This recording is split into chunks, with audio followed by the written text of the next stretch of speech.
call the meeting to order at 6:02. All board members are present. First up is review and approval of the May 2nd public meeting minutes.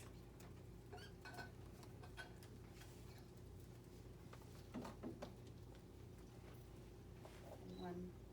I'm kind of curious why, I've brought it up a couple times in the meetings about having discussions about competency-based assessment and competency-based instruction, and not mentioned in the minutes either time.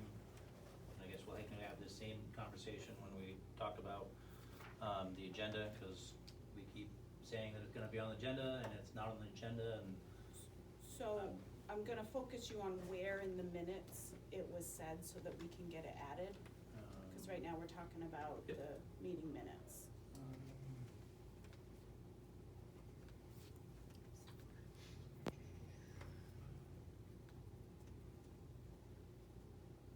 After the wire, yes. I believe it was in the continuing business on the horizon, kind of around line 95, 96, or would have been. And so are you requesting to add that to the minutes, and we would need wording, like what you said during that time? I referenced the March 28th meeting that we actually kind of initiated a conversation about needing to discuss the competency-based assessments. And at the last meeting, we spoke about that there was going to be a couple of students in the student body present for that conversation, that it was supposed to happen at the last meeting. And we, as a group, or at least a couple people, mentioned that probably needs to be on the agenda for the next meeting, and here we are at the next meeting. And So I have no memory of what you're talking about for the March 28th meeting, that we had agreed to do that. I know you brought up having competency-based, but I don't remember all of those discussions that we agreed. Otherwise, Sean and I meet with Michael. So I just, for this piece. So, I guess I would propose, if it got set in the May 2nd. Where does it go? We should make sure it's in the minutes. Exactly. If not, we're gonna be talking about curriculum updates later Right. on in this agenda. That'd be another good time to bring it up. And I agree with Mark, like, I think it's a valid conversation to have, but we should put it on the horizon on a specific date tonight, so we don't have this conversation again. So, I mean, do other people remember this conversation? oh, I I definitely don't remember think you I'm crazy. bringing it up. I can't remember if it was exactly on May 2nd, but. I think I- you brought it up a lot. I Yeah. think you brought up well, I don't disagree, you brought up competency-based education. I don't remember agreeing to put it on a specific agenda item, because we were trying to work around how we restructured the agenda. So I'm not disagreeing that you brought it up. I'm saying I don't remember the conversation related to, we said we were gonna bring it to a specific meeting, because that then would be on me, just being honest about that. Yeah, So- I guess I would agree with what Michelle's saying. In hindsight, sure, I should have said, Mark, propose a date where we specifically put it on, so we put it on the horizon, so we have it.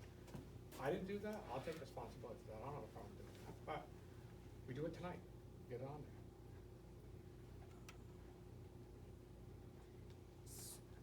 So I need language, if it was said in continuing business, we need, what would be the proposed edit?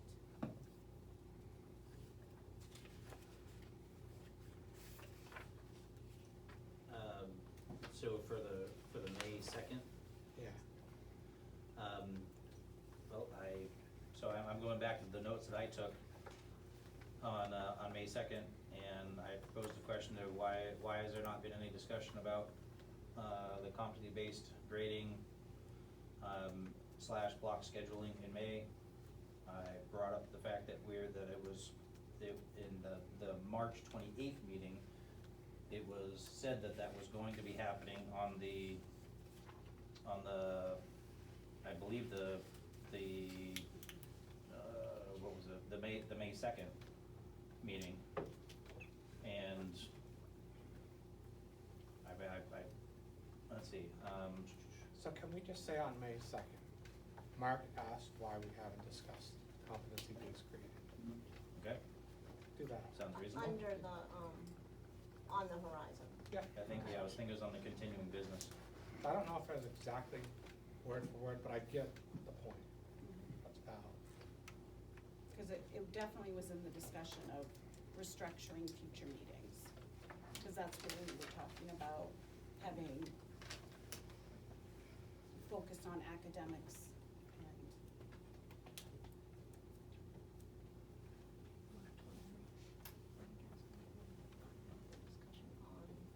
Competency-based assessment slash box scheduling.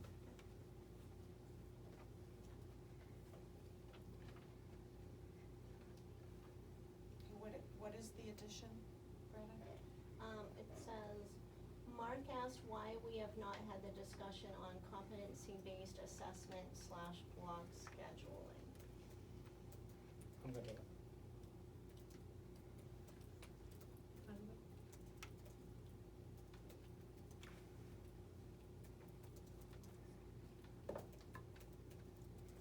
Any other feedback on the minutes? Make a motion to accept the minutes as amended. Any additional discussion? All right, all those in favor of the motion as presented, do so by saying aye. Aye. Aye. Opposed? Abstention? Motion carries. The next meeting is June 13th at Canterbury Elementary School. Next up, public communication and correspondence. We do have some members of the audience today. I just wanna let you all know when you, if you haven't spoke before the school board before, we take public comment, we need your name and what town you live in for, the notes. And, the board will listen to the comments, but most likely, we will not engage in a back and forth conversation, so it can be strange if you're expecting that. So it's just a time to open it up for you all, and the board will take all that information into consideration as we discuss items. So I'll open it up. Okay, well, just in case, we do have, public communication and correspondence at the end of the agenda too, so if anyone wants to comment on anything we've discussed at the meeting, that would also be another opportunity. So, okay, next up, we have Barrett Christina from the New Hampshire School Boards Association. He's here to talk with us about board member roles, responsibilities. He did include a handout in your packet that says orientation R&R 2023-24. Separate file, right? It's a separate file, yep. You all set? Yep. Great, thank you very much, Michelle. Good evening, everybody. My name is Barrett Christina. I'm the Executive Director of the New Hampshire School Boards Association. Want to thank the Shaker Regional School Board for the invitation to come out and have a conversation with the board about general school board roles and responsibilities. I know I've been up to Shaker Regional a handful of times over the years to do some, I think, goal setting a number of years ago, to do some role and responsibilities trainings. I've known Superintendent Cursive for a number of years, known Sean for a number of years, so I appreciate the opportunity to come up and have the conversation and talk to the board about sort of good governance, the difference between governance and management, which we'll talk about, and more than anything, just to answer whatever questions the board may have about the board's respective roles, the superintendent and administrator's respective roles, and sort of that middle ground of what we hopefully call good governance and good relations between the board and the administration. So I saw, ideally too, I'd like this to be sort of interactive. I can sit here and read the slides and read the handout. That doesn't do anybody any good. The anybody's seen those, the in-person ones I do anyway, aside from the webinars. You know, I try to make it a little interactive and have a conversation with the board. It's gonna be more productive, for you and more entertaining for me, if we can just have a conversation about what's on your mind. Before I get started with the materials though, I did see you have a pretty full agenda tonight, so, I mean, am I on I don't wanna say a time limit, a strict time limit, it's gonna tailor, I can talk about this for 4 hours if you want me to. So Well. I suppose nobody wants me to do that, but I can also tailor it down to, you know, whatever, I've done this frequently. You know, I can do this in 45 minutes, I can do this in 2.5 hours, so I just wanna be respectful of the board's time, and it's a nice evening out as well too, so. With that, I'll hop in the materials, and hopefully we can have a conversation, and, I'm here to be assistive. I'm certainly not gonna go through all of the pages by any means, the full handout. Did you print them the full booklet, Michael? We put it in there. So it's online, it's Yeah, online. the The full training document NHSBA has is about 75 pages or so. The first 15 pages are, sort of training materials and general content. The next handful were some of the NHSBA sample policies relative to school board governance.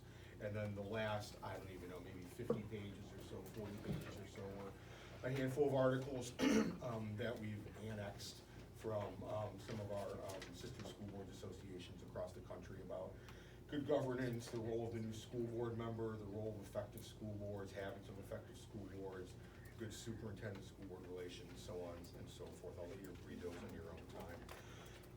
But starting in the middle of page 2, there's 2 key dominions that NHSBA tends to advocate when we're talking about good school board governance. The first is the difference between governance and management.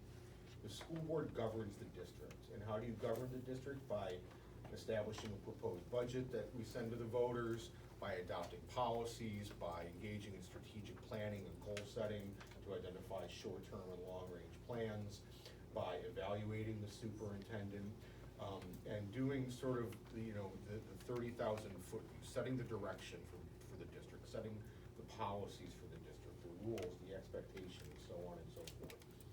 Management is more of an administrative function. Management, at least the way I conceptualize it, is the day-to-day operations of the school. Is there just payroll met? Are the buses running? Are the teachers on time? Is the boiler working?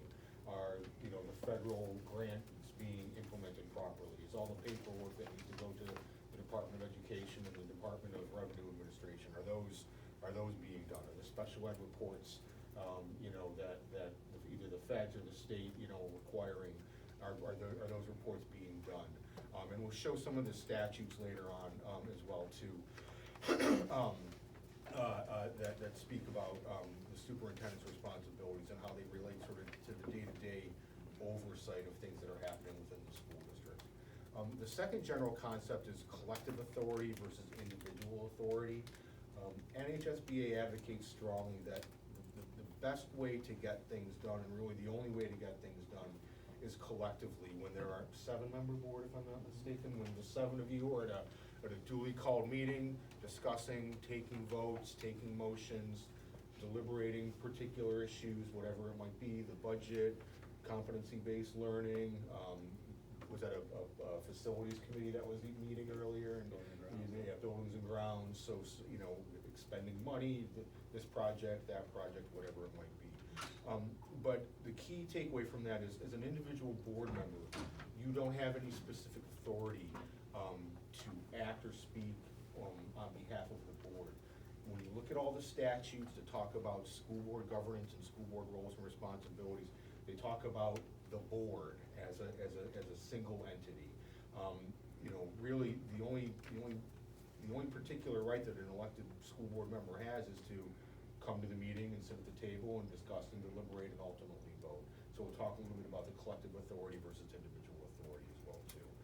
So can I, not just to be interactive. Yeah, whatever you want to do, Sean, jump that's right fine. in. So, I'm at the ball field watching my kid play, and I have a parent come up to me and complain about such and such. Oh, let me get to that. I'll get to Okay, that in a few all right. more slides. 'Cause that's yeah. that's a pretty common. And yes, and then the smaller the town, the more common it is. Yeah. So I'll get to that. We've got some, It's not directly on that point, but it's, when we talk about investigations and hearings before the board, sort of where the rubber meets the road, and I loop it in on that in a few more pages, so. The one aspect, I'm still on page 2, NHSBA really tries to convey is that middle language that's in the bold italicized language. The role of the school board is not to run the schools, but rather to see that they are run well. And we'll talk about the board's sort of oversight responsibilities in a few minutes as well, too. When we talk about key roles and responsibilities, this training document that we have, NHSBA, we're always tweaking this. We're always making changes here, changes there, statutes change. We look at it, maybe it gets a little stale, so we tweak the slides a little bit. But this version, at least by and large, this version of this document is probably about 7 or 8 years old now. And when we were revising it a number of years ago, we had some of the fluffy language, play nice, respect one another. Well, that's all well and good, but hopefully you don't need the School Boards Association to tell you that. So we looked at the sort of what I'll call the buckets. We looked at the statutes, we looked at the Department of Education rules, we looked at the RSAs, and we identified certain buckets or areas of responsibility, if you will, that fall on school board responsibility. And this is not, everything that there possibly is. The statutes that govern school districts are 1,500 pages long, saying nothing of the administrative rules, which are probably twice that. But anyway, generally speaking, we've identified probably 7 or 8 buckets or so that the statutes and Department of Education rules speak to school board governance.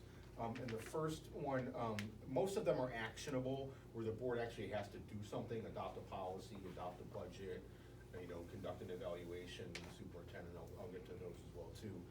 But the first one is kind of aspirational, but this one sort of hits home to my heart. So I put it in there as a gentle reminder. This is RSA 189:1-A. This is the first statute that talks about, RSA 189 talks about a lot of school board responsibilities, provide transportation, the non-renewal statutes in there, truant officers, so on and so forth. But this one, the first one in the statutes relative to school boards, it shall be the duty of the school board to provide at district expense elementary and secondary education to all pupils who reside in the district until such time as the pupil has acquired a high school diploma or has reached age 21.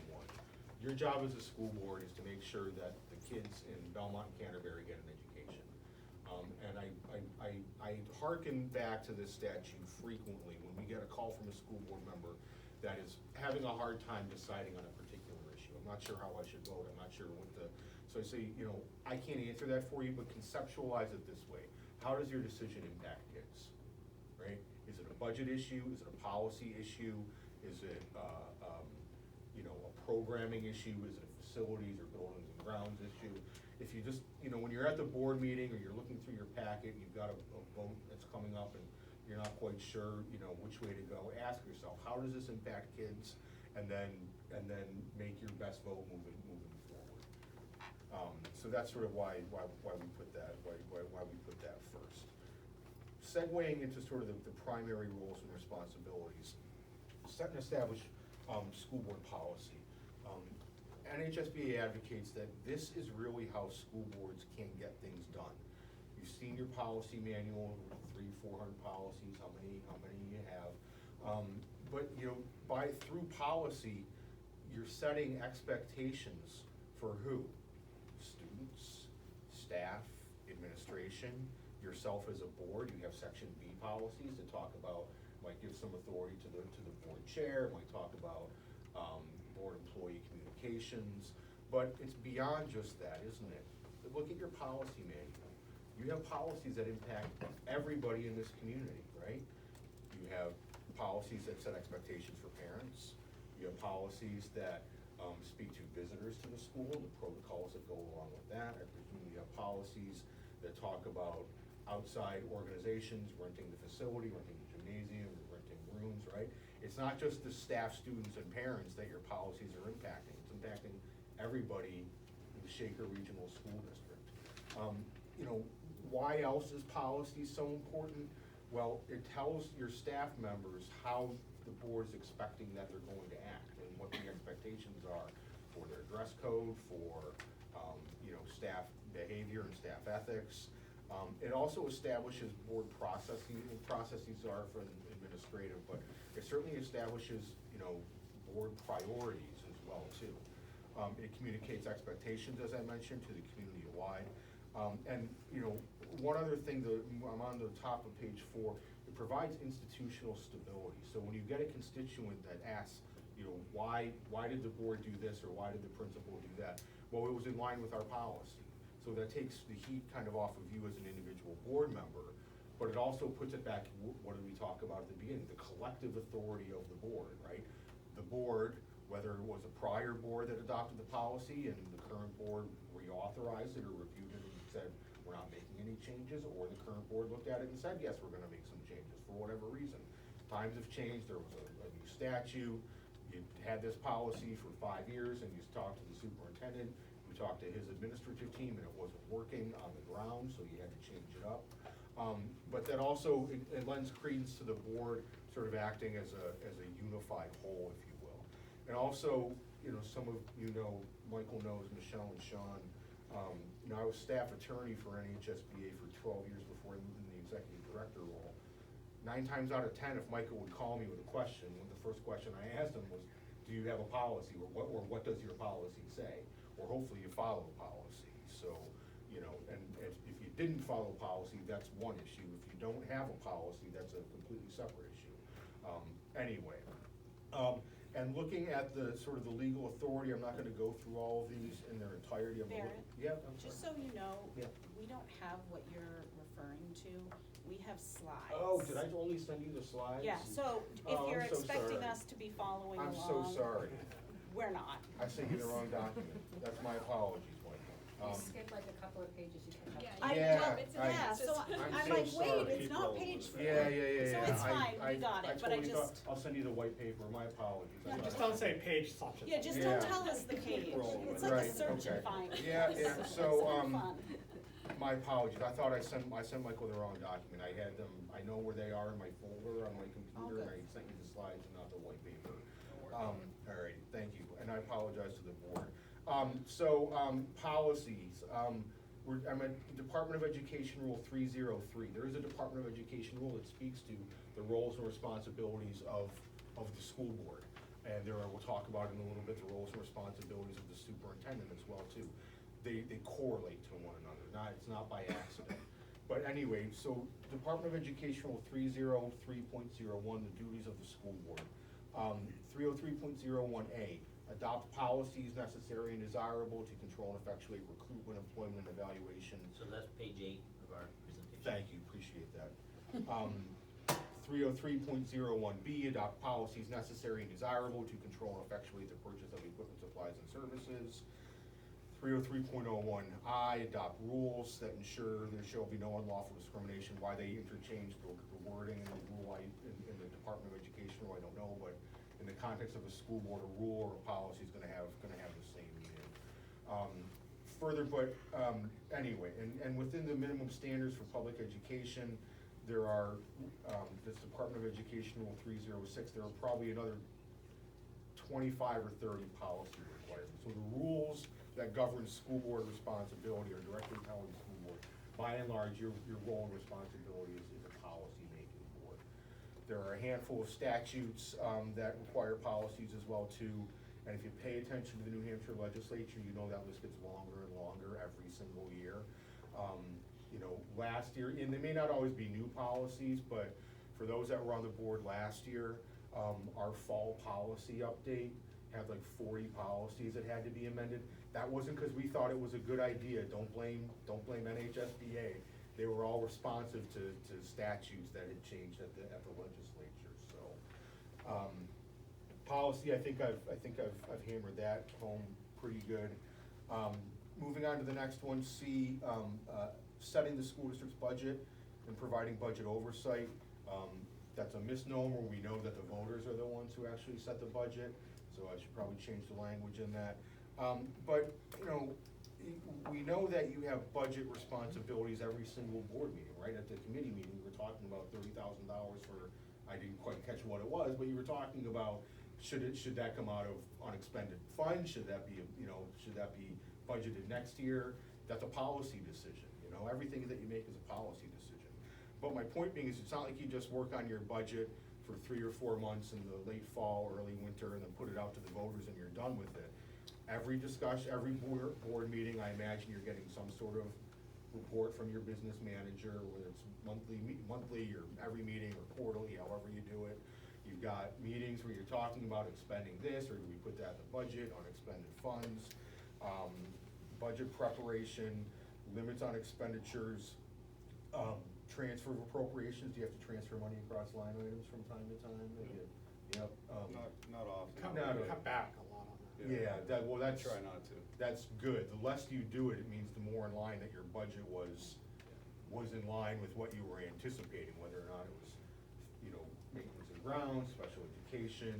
The typical one is you scheduled, or you budgeted for to plow the driveway 10 times in the winter, and it snowed 20 times. Or you budgeted gasoline at $2.50 a gallon, and a war broke out in some part of the world, and the prices went up to $4.25 a gallon, or heating oil, or things of that nature. But and there's also sort of, again, the oversight. I presume you've got a system in place for signing off on the manifest. Usually 2 board members, sometimes it's the chair and the vice chair, sometimes it's somebody else that maybe a seasoned board member that knows the budget. So it's not like you just set the budget and then send it out and start spending money. There's oversight every time, or every meeting, or whatever your schedule allows for it. Moving on, hiring and evaluating the superintendent. Hiring, I tell boards, is the one you want to do as infrequently as possible. The boards that have stable administration tend to operate a little bit better. It's just the reality of it. You get institutional history, you get familiarity, you get, all the things, stability, so on and so forth. But the evaluation is where NHSBA spends a lot of our time assisting school boards. So I always ask off the bat, do you have an evaluation process? Do you think it's good? How is it? I mean, did you? We're looking at modifying it, I think. I think- Mostly the tool. Tool. So- The tool is Which your deck says you have no recommendation for tool. And I'll get to that, yep. So, every board struggles with this. Every board struggles with the superintendent evaluation process, for a variety of different reasons. I will say, one thing we do is we meet every other month, basically. Good. And have a discussion Yes. with Michael and the board, so there's, Yep. when it comes to the tool or the evaluation, there isn't any surprises, because Right. we're always talking. Right. Have we consistently done, I feel like we don't consistently do that. I think we do it pretty consistently.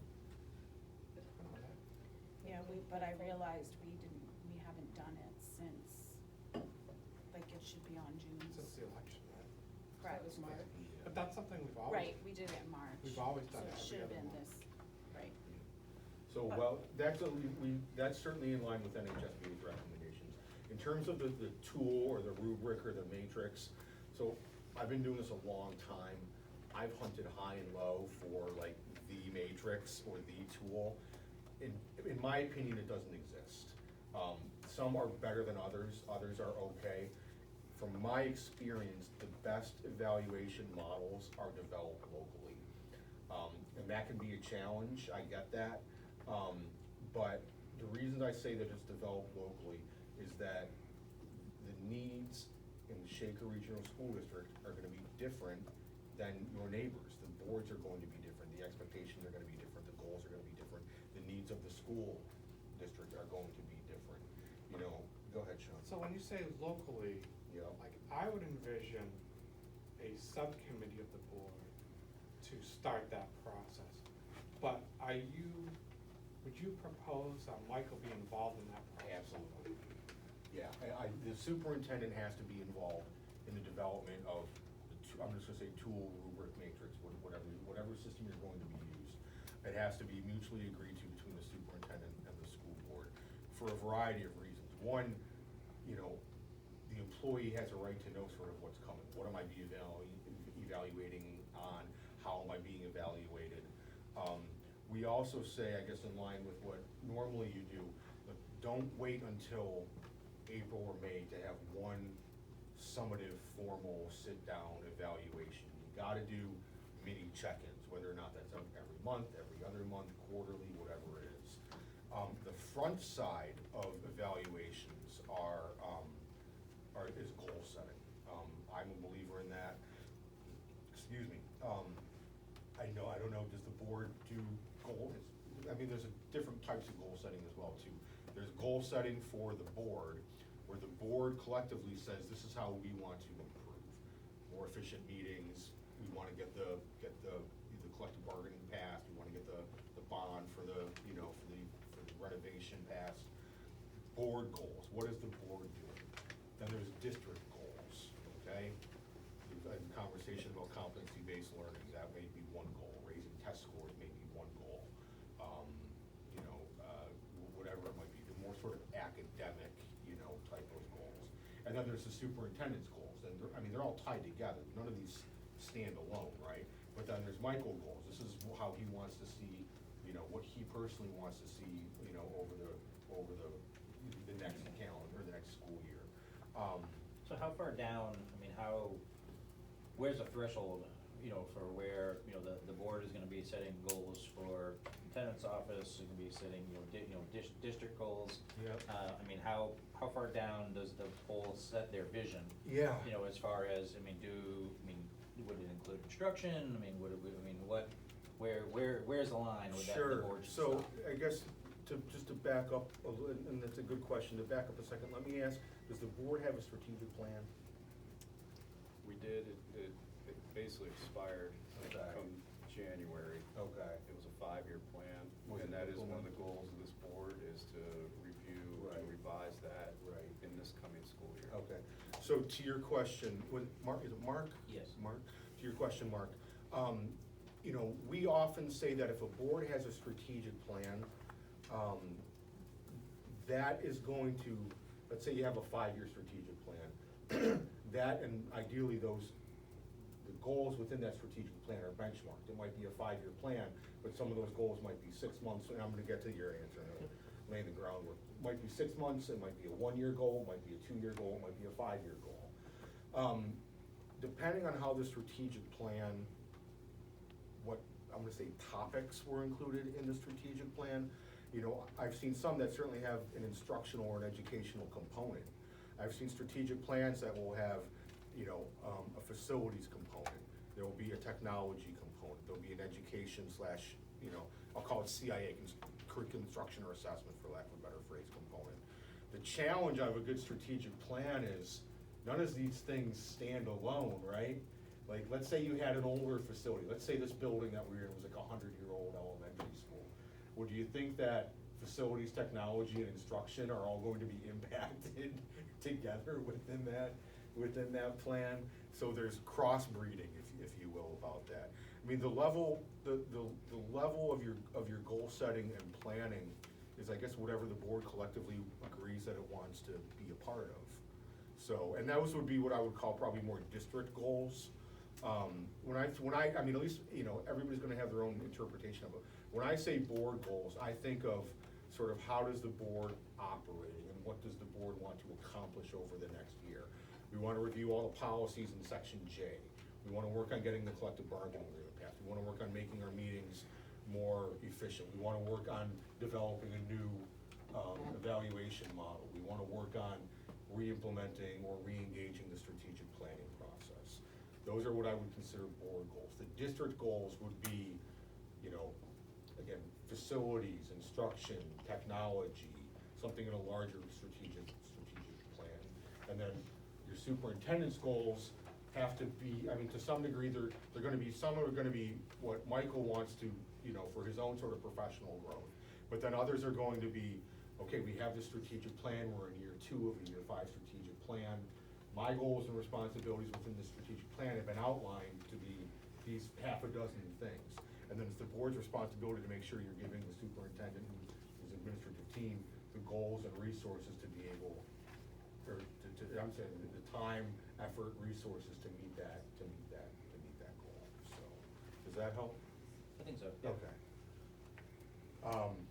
was a long way of talking about superintendent evaluation. Well, I have a question about that. Yep. So does it relate to, so what I heard you say is the board goals relate to the functions of the board. That's how I conceptualize Right? it, yeah. So then the district goals are what we all collectively wanna do as part of the strategic Yes. planning process. And what then- can the board do to maximize that? Correct, Yep. and then the individual, like, cause Michael ultimately is responsible for ensuring those goals and objectives are met. Correct. Well, yes and no, depending on, Or- some of them, I mean. Well, yeah, I mean, I shouldn't say it quite like that, but he carries out the yeah, day-to-day correct. operations, I is mean, what I to mean. get, to jump ahead a bit, the board sets policy, the superintendent implements policy. Correct. Right, but in terms of, I guess, strategic planning or district planning, I mean, it's gotta be collaborative. You tell Right. Michael the direction that you want to go through, and then, the superintendent's ultimately responsible for, farming that out and delegating that out. Mindful of the board, making sure that there are time, effort, and resources that you're giving him to be successful. And I don't just mean this in a vacuum too, but I'm talking somewhat locally as well too. Not to sound like a salesperson, but if you want assistance developing either a new model or a new plan for your superintendent evaluation, we work with a consultant that does that.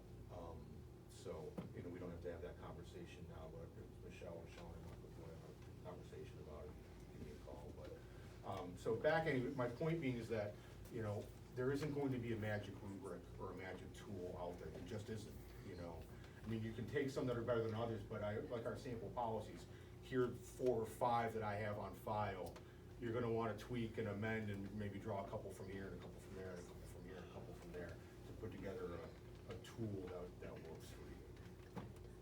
Any last questions on that? Alrighty. And does the evaluation cycle slide on that as well too? Conducting hearings and serves an adjudicative body. And Sean, this is gonna get back to the question that you started when you're standing at Hannaford or Shaw's and you got the question here at the ball game. So, let me just ask you this so I know how much time to spend on which topic.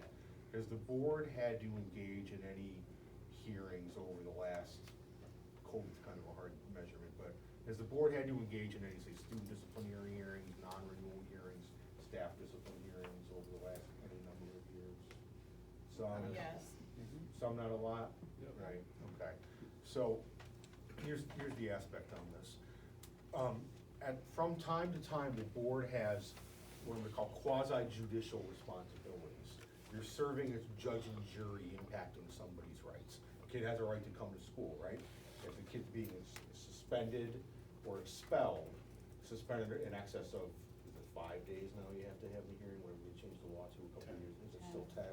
You just have to do the intervention stuff ahead of time, so if a kid's gonna be suspended for more than 10 days, for whatever it might be, violence, drugs, whatever it might be, or alternatively, that teachers are entitled to non-renewal hearings. A probationary teacher, no, but if a teacher is, I hate to use the word tenured, because we don't use that word in New Hampshire, but if the teacher has met the non-probationary status and is being non-renewed for whatever reason, that teacher's entitled to a hearing before the school board. If a teacher's being dismissed, where, they did something egregious and the superintendent's recommending to the board that they're done right now, not at the end of the school year, we're terminating their employment right now, they're entitled to a hearing before the school board. So, depending on the school board in these hearings, and I've seen some of these, it's kind of wild to watch. You're gonna have 3 attorneys in the room. You're gonna have an attorney for the superintendent. The superintendent's almost acting as a prosecutor, I guess is the best way to put it. Then you're gonna have the student or the staff member with their attorneys, almost as a defendant. And then you're going to have the board, who may have their own attorney to help them with process, right? To make sure that the report is right, done, and the findings are written properly, because, more times than not, if there's a mess up, it's a procedure related issue. But because the board is serving as a judge and jury, you have to come into that hearing free from bias. You can't base your decision based on what you saw on Facebook, what your neighbor told you, what your kid told you, what your best friend told you, at the Hannaford's or the ball game or whatnot. It's not the jury standard, like, we're not gonna sequester you in a hotel and forbid you from speaking from anybody. But you gotta be mindful that you as an individual and also collectively as a board are letting the process play out. Like, you as a board member cannot be the one calling the parents and asking what they saw, talking to kids and asking what they saw. Posting on Facebook saying, oh, if anybody knows anything about the incident at the high school, please call me and let me know. The board, the day-to-day management of staff and students is an administrative prerogative. If an investigation needs to be done, either an outside investigation or an internal investigation, that's going to be done through Michael's and his administrative. And I'll just add, I think Michael does a good job of that, to the frustration of current and past board members, where it's like, well, my kid might go to school, I need to know what happened there. Right, And he's like, right. I can't share it with you because it might come up. Yeah.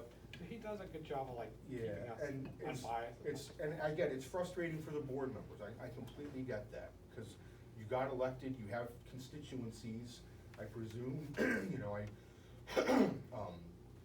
when I started this job, I didn't have any gray hair, so my point being is I could look out and across the room during our roles and responsibilities, I could see that, when my audience was between the ages, 90% of them were between the ages of 30 and 40, well, let me guess, you ran for school district because you got kids in the school, right? And 90% of the heads in the room would not, right? So, no, I get that, so they want to be involved, they got elected because they know the parents active in PTA, they know the teachers, they know the kids, they're well-known in the community, they're the Little League coach, they're the soccer coach, whatever it might be. I get that. The challenge also today too is that everybody in the world is gonna know about it before the board members know about it, right? It's gonna be tweeted, TikToked, Snapchatted, I'm running out of platform, right? And likelihood we're blocked in the process. Well, I mean, you're not necessarily blocked, but you're going to get that text from your neighbor, why were 2 cop cars at the high school today, right? I also tell boards, and I get the frustration, but it's kinda like it's sort of a need-to-know basis. The details that you need to know, you will find out at the proper time, right? Whether or not that's in a non-public session with the attorney present that feels comfortable sharing certain information, whether or not that's at the hearing. Yeah, some information I think is fine. 2 cop cars were at the high school because we had a student who was arrested for selling marijuana. You don't need to know where they got the marijuana, you don't know the student's name, you don't need to know who they sold it to, you don't need to know where they were selling it, you don't need to know how much money they had on them, you don't need to know if this was the first time they were caught or the 5th time they were caught.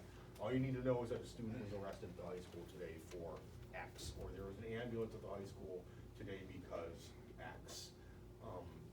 And trust me, I get the frustration, I'm not trying to limit, the board's access to this.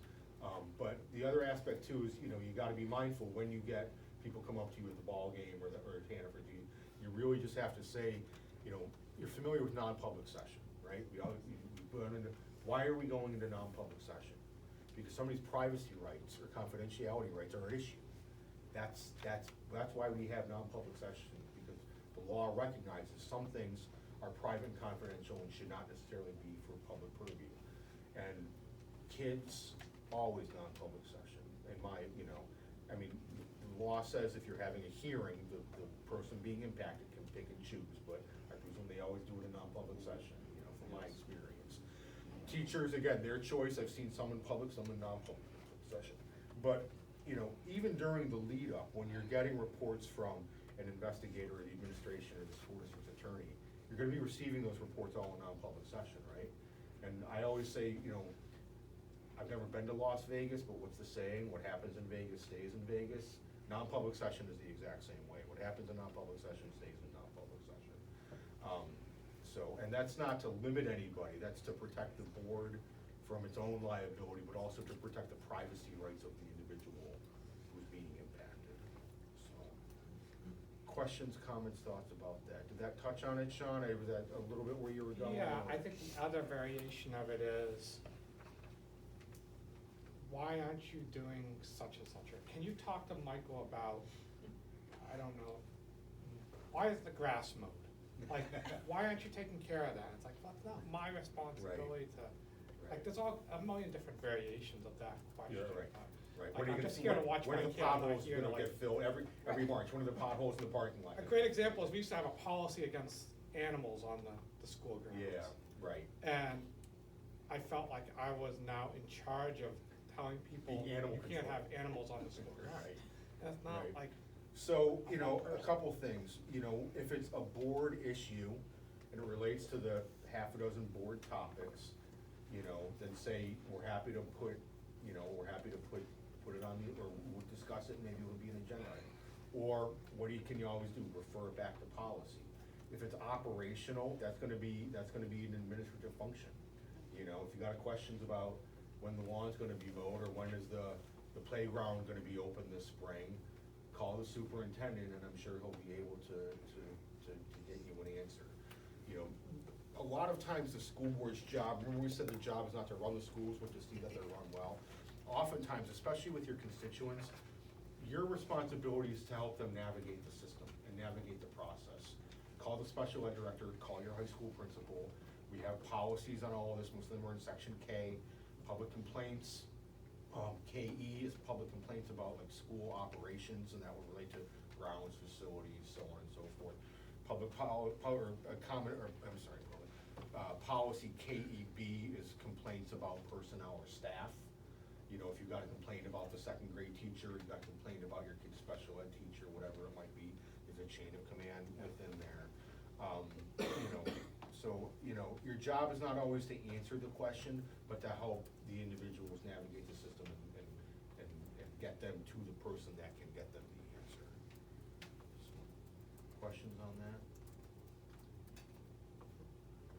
Alrighty. You good on hearings and whatnot?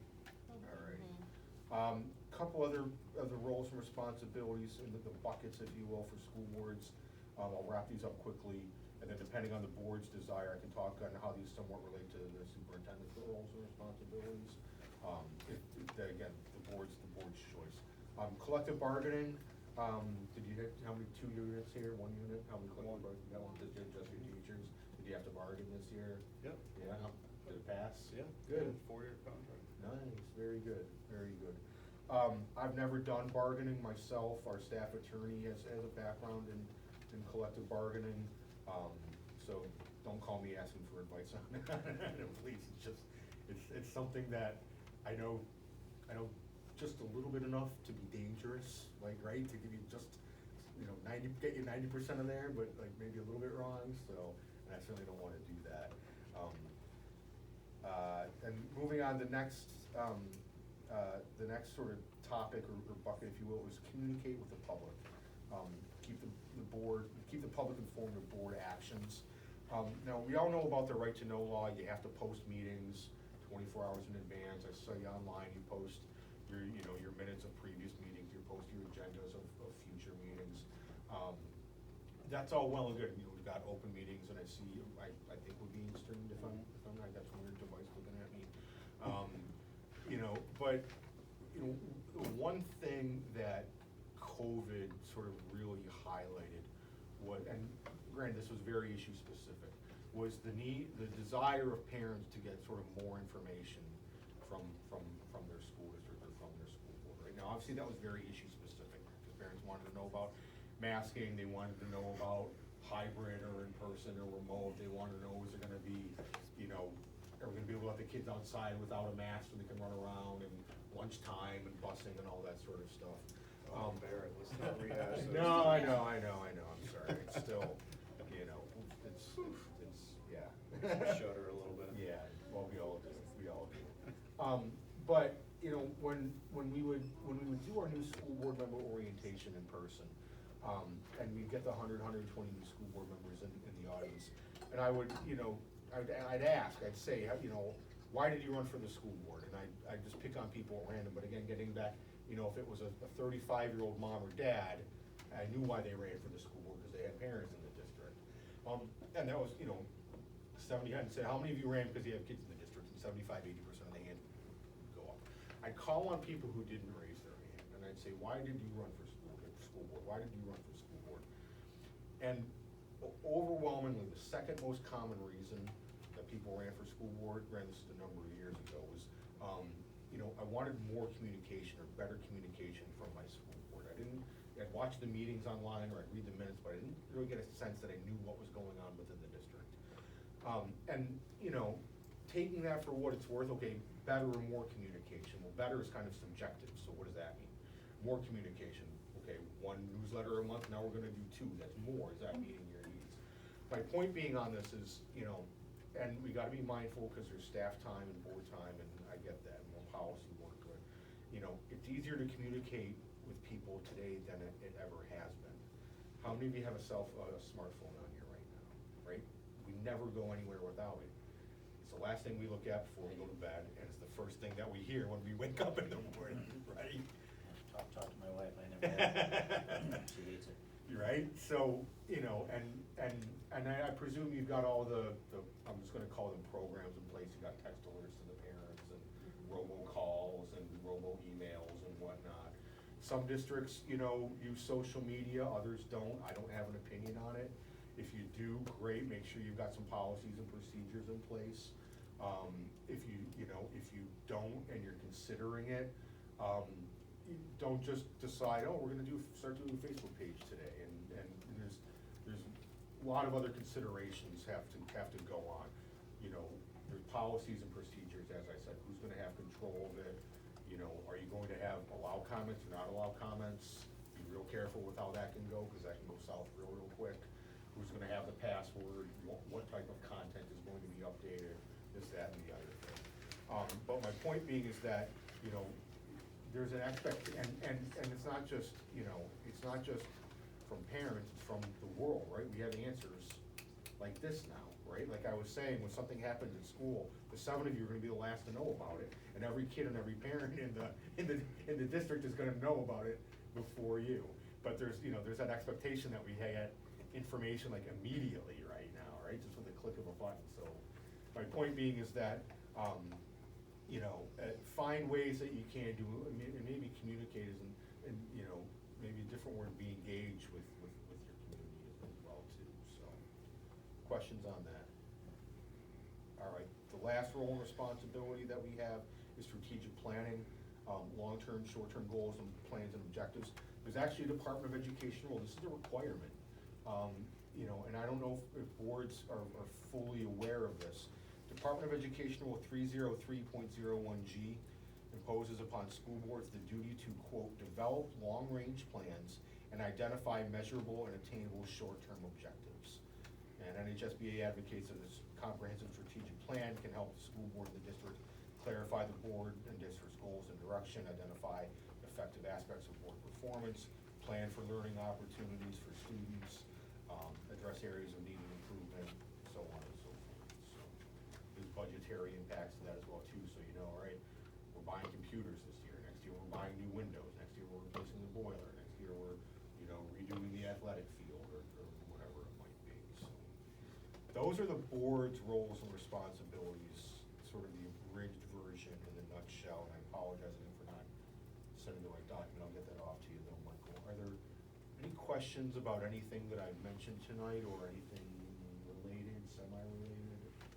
I have a question. So in your experience with all the different school boards throughout New Hampshire, what are the top areas that you think school boards can improve on? What's the common? That's an interesting question. Making sure that your policies are up to date.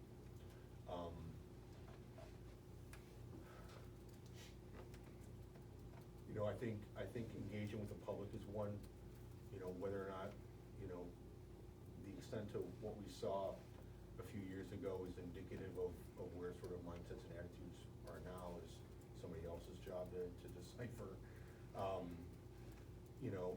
The superintendent evaluation aspect that we talked about, if you look at the roles and responsibilities, there's, 7 or 8 of them. As I mentioned, the superintendent evaluation is one where all boards struggle with. Keeping up with the policies can be a challenge for a couple of different reasons. You know, you've had good stability, what, 7, 8 years you've been here now, Michael? You know, stability within your administrative ranks can help a lot of the other challenges alleviate themselves. If you're a school board or a school district that's cycling through a new superintendent every 3 or 4 years, and because there's either mistrust in the community, you're cycling through school board members, you know, you gotta have a new school board member every 2 or 3 elections, things will fall off the table. Policies don't get done, strategic planning doesn't get done, or if it does get done, it doesn't get implemented. So, I'd say keeping on track of the policies is the biggest challenge. Some boards are great, a lot of boards are trying to do the best that they possibly can, but it's tedious work, not everybody likes the policy work. I used to write policy, so I know, I know it can be a challenge. Budget-wise, you know, I think most districts are doing, most school boards are doing what they can do to find that balance between, you know, respecting what voters are willing to pay for, but yet also recognizing that we've got teachers we have to pay and services we have to provide. Collective bargaining, seems to be going pretty well statewide. You know, here and there, every year you hear about a contract didn't pass here or there, but, you know, it does, from my experience, it does not seem nearly as contentious as it was maybe 12, 15 years ago when the economy was in a really tough shape back in 2008, 2009, 2010, when districts didn't have any money and teachers had gone 3 or 4 years without a new contract. We seem to be beyond that now.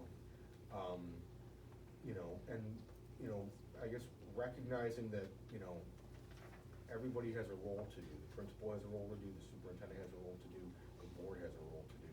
Identifying where the board fits into that and providing proper oversight and guidance and evaluation of the superintendent is a key factor in that as well, too. Does that help? Yes, thank you. Yeah, absolutely. Any other questions? I had one question. Yeah. I don't have the exact terminology, but one of our goals is to improve student outcomes. Yep. Talk to Michael about that. The one thing I struggle with is how involved or the board Right. get Good question. when it comes to doing that. Yeah. So, So that's why I kinda asked the question, is where's our line? You know, Yeah. how deep, you know, do we go? And, Right. I mean, I guess that's where, you know, as a board, we're gonna set the vision. You know, we're gonna be up in the crow's nest, calling the direction and, you know, asking our superintendent to, you know, to drive the boat. Yeah, yeah. That's a good question, both Mark and Sean. You know, what I often tell boards is come back to prime roles and responsibilities of the school board. And let's talk about money, right? Yeah, we wish we had an infinite supply of money to pay the teachers the top salary, to put the best science lab ever, you know, in the high school, to, you know, give every kid an iPad or whatever it might be. That's not realistic, right? And, you know, this is sort of where the joint conversation and joint shared responsibility comes between the superintendent and the school board. It might not be more money, all right?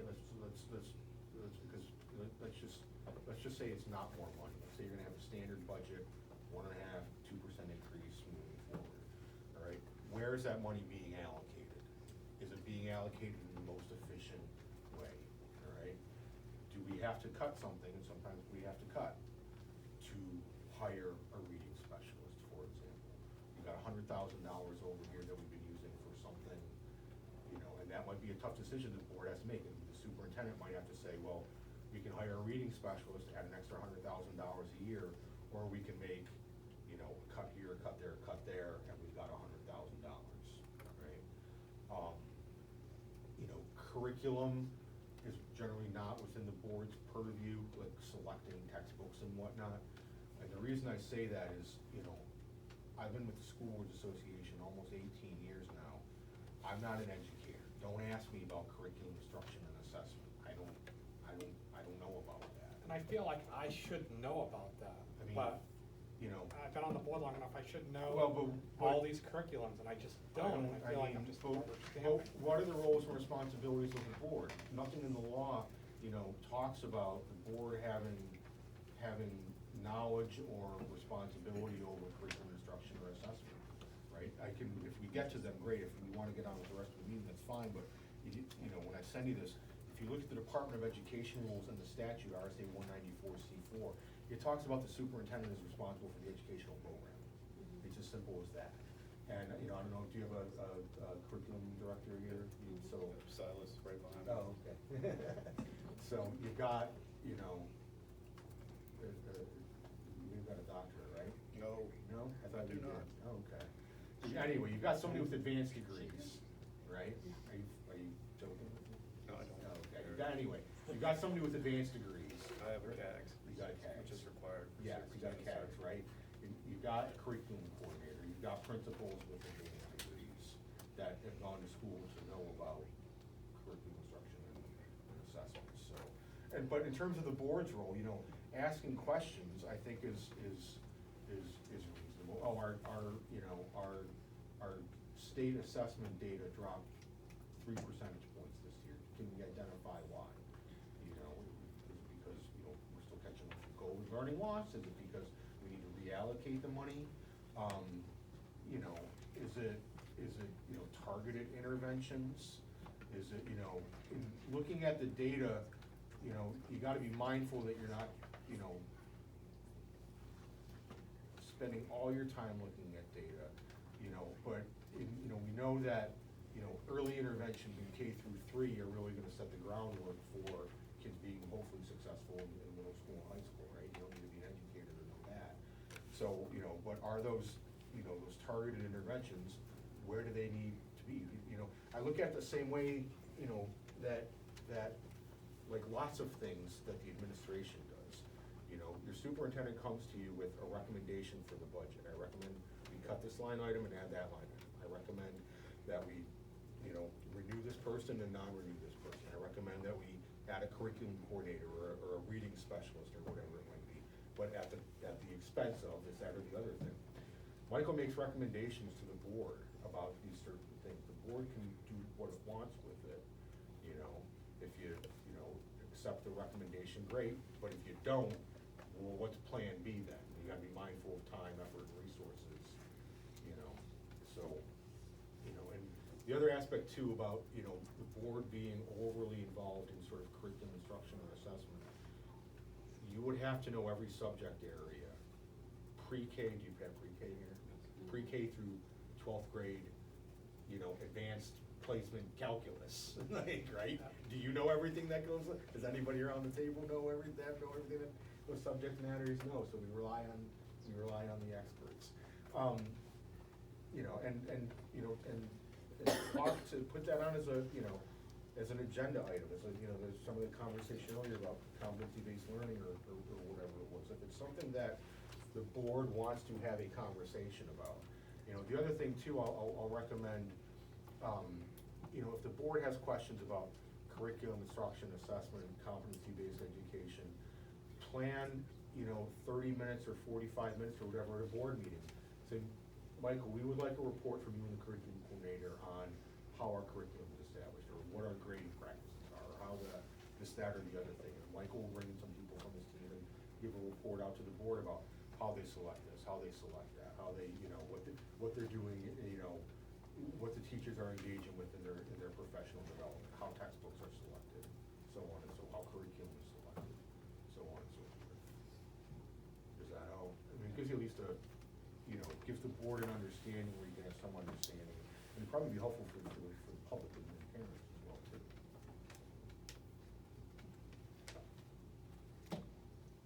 Any other questions for me? Questions for Barrett? In the interest of time, do you want me to skip over the superintendent stuff, or do you want me to touch on it? What does the board? Okay. Okay.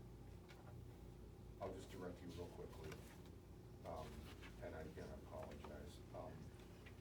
The Department of Education rules that talk about the superintendent's responsibility. Remember how we talked about the board adopts policy on X, Y, and Z? The superintendent, the rules for the superintendent will say implement policy X, Y, and Z, or act in accordance with state law, rules of the state board, and local school board policy. It's like the magic language. So, you know, we've got a variety of Department of Education rules. Be responsible for this, that, and the other thing. Be responsible for development of, here we go, educational planning, 302.02F. Superintendent's responsible for the development of an educational plan, including curriculum, instruction, and assessment, so on and so forth, in accordance with local school board policies, state statutes, and state board of education. The board sets policy, superintendent administers, implements policy, and the board provides oversight by doing its evaluation. If you want the full bevy of what the superintendent's responsibilities are, it's in the document. I'll get you RSA 194-4:C4.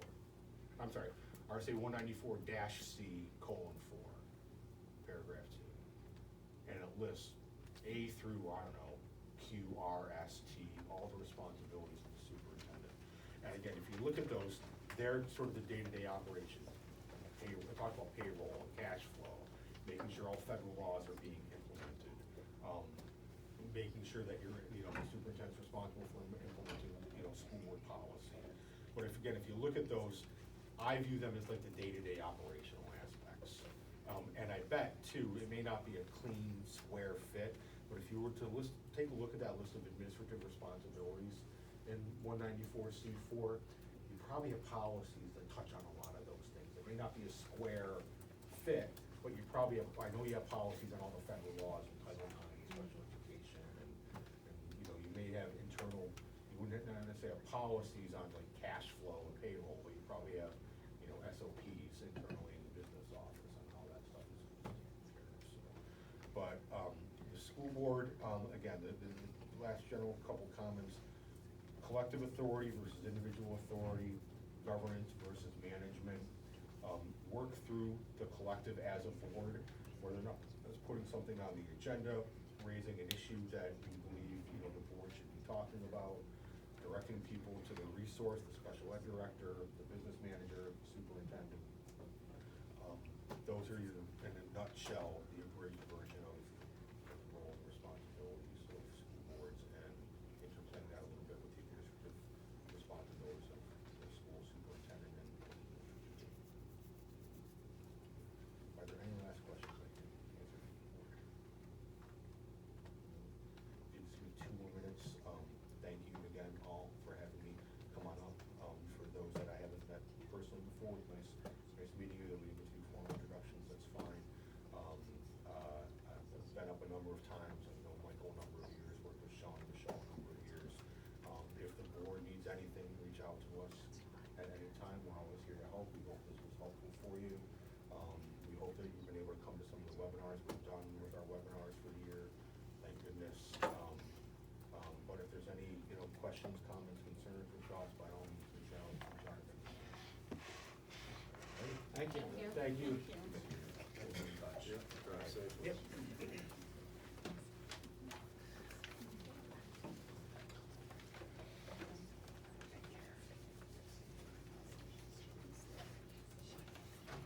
Okay.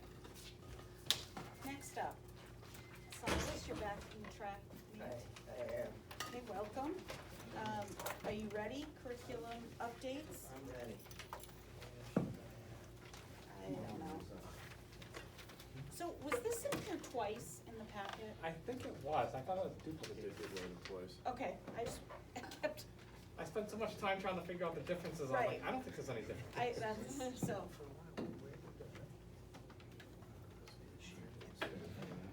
All right, so in our packet, we had a curriculum update for literacy and one for math. Is there anything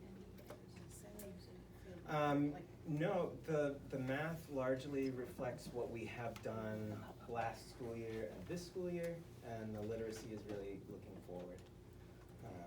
So that's kind of a really, in a nutshell, view of what we're trying to do to improve both math and literacy.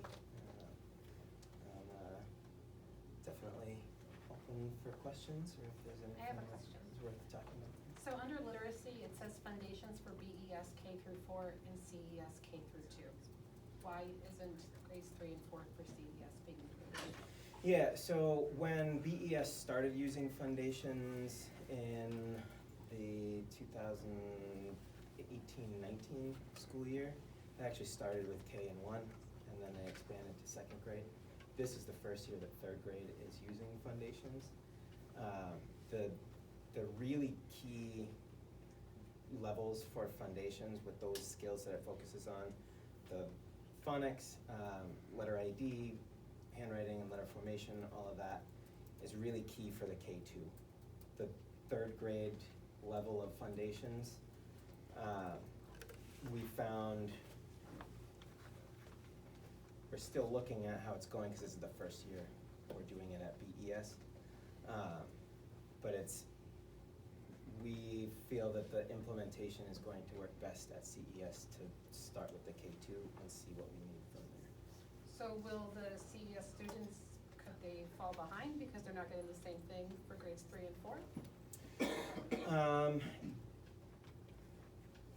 It doesn't seem likely because looking at the data of how kids are doing in the various aspects of literacy, it seems like they kind of get on track.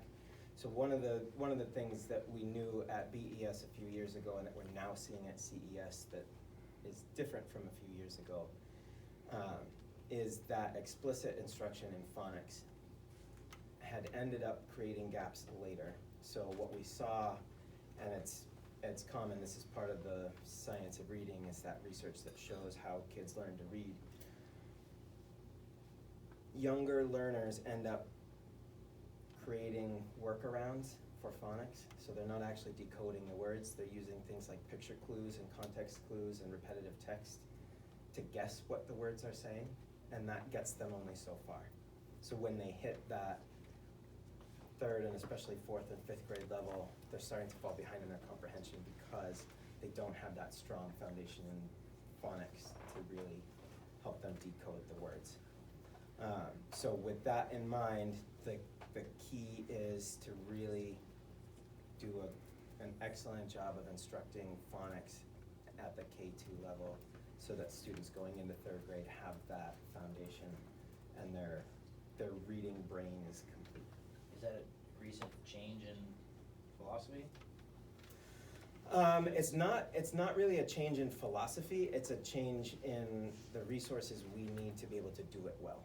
Okay, I asked that question because as my kids recently came through, the elementary school, there was very much a focus on context clues and, for lack of a better term, using the letter repetition and, trying to, guess, what that word was. And my wife and I, we expressed our concerns about that, and we were instructed, or not instructed, but we were, told this is what to do, but now what you're saying is completely opposite. So that's why I ask, is this a difference of philosophy, because it's completely 180 from what we experienced not very long ago.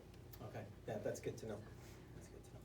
I'm also wondering, so during COVID, kindergartners and first graders are now third and fourth graders. Mhm. So not including that in CES seems like, I don't know, maybe might be a little bit of a gap to not include that. Is it a money thing? Not really, it's a focus of the program. So the kinds of things that students learn through foundations at that third grade level is just a little bit different. They're expected to already know all their letters and the phonics and the syllable rules. Like, that's the real key to it, is in that level K, 1 and 2 is where the real meat of it is. So we're definitely seeing at BES that the current third grade is going to need more of that instruction next year. So that's why, even though it's a program that's intended for kindergarten through third grade, and actually pre-K through third grade, we're looking at BES making sure that we're not leaving those kids behind by just saying, well, you made it this far and off you go into the deep end.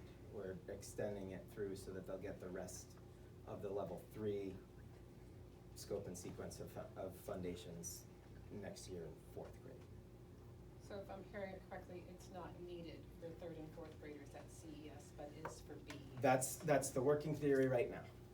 And once it's implemented, K2 will have a better idea, we'll be able to get some good data that shows, are these kids still needing that extra piece of explicit instruction going into third? So I'm assuming next year it would be like reassessed if Absolutely. the children in Canterbury needed it going forward. Yeah, definitely. What are we using for our measurement to say whether they need it or not?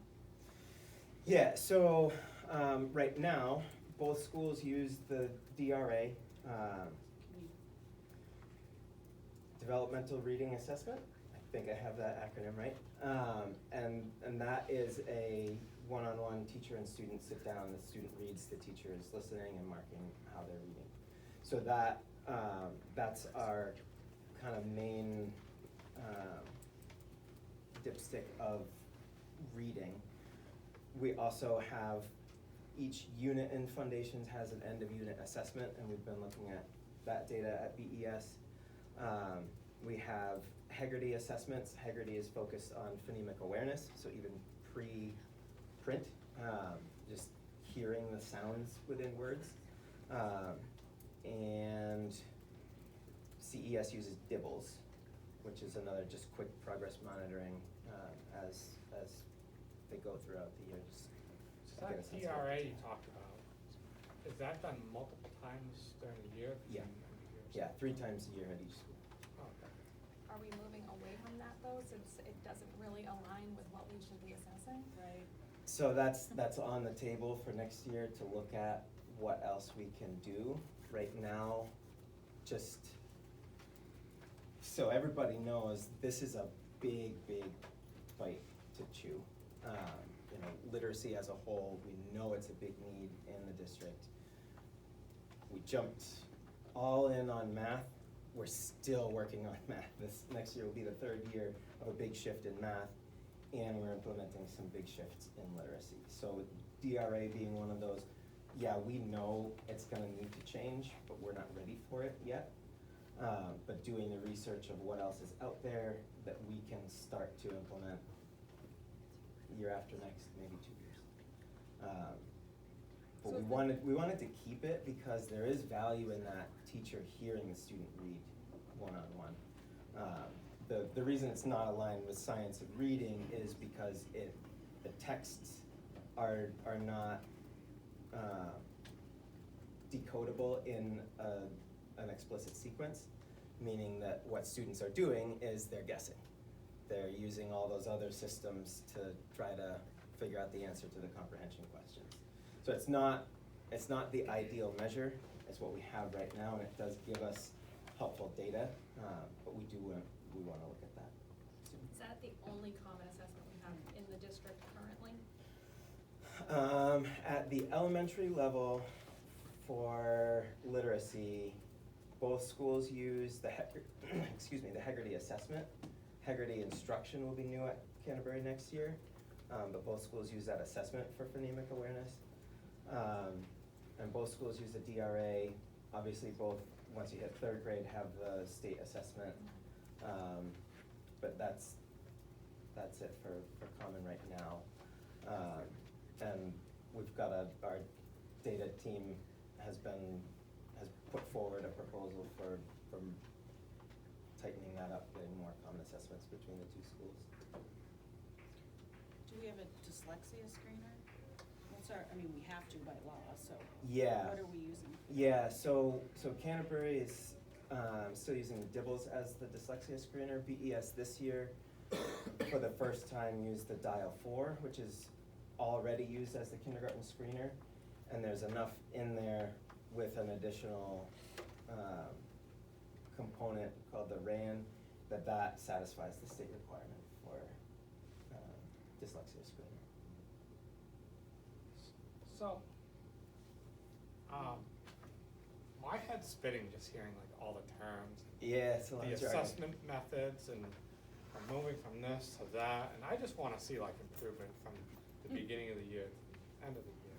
But my question is like, are the teachers grasping this? Because it feels like the it's a lot being done at the same time. And they also have to teach this stuff, so. Yeah, so, and again, that's why the timelines are the way they are. You know, we jumped in with math. We've heard from teachers, especially this year, that because we did such an intensive focus on math last year, they feel good about math. They know what they're doing in math. Doesn't make it easy, but they know what to do. They don't have the resources. They feel like they don't know what to do next in literacy, especially because, as you said, we've got the COVID kindergarten and first graders in third and fourth, so we've got teachers who are used to, hey, let's do literature circles with a chapter book, now having to still be teaching and reteaching phonics. And they're really backed up to the basics. So we know the need is great. All the teachers recognize that. One indicator that I take a lot of hope in, at BES we did a survey about foundations, and one of the questions we did was for the letters training that the state is doing, which is really high quality literacy instruction, PD. Every teacher is either already enrolled or said they would be interested in enrolling in that letters training, which is fantastic. It's a great opportunity that the state is doing right now, so we can take advantage. It's a lot of work. But knowing that, at least at BES, the teachers are willing to jump in and do that intensive learning. We know there's a need. We're gonna do our best to keep meeting the support that the teachers need in implementing this. Two-part question. So when you say that, you know, you've jumped in, you know, full feet, you know, on the math, so going through this process as a parent, I know I have a child who's now in seventh, who, while they were at BES, there was very much a focus on the literacy and not on the math, because the literacy was identified as a problem. Consequently, that child has a deficit, you know, in math.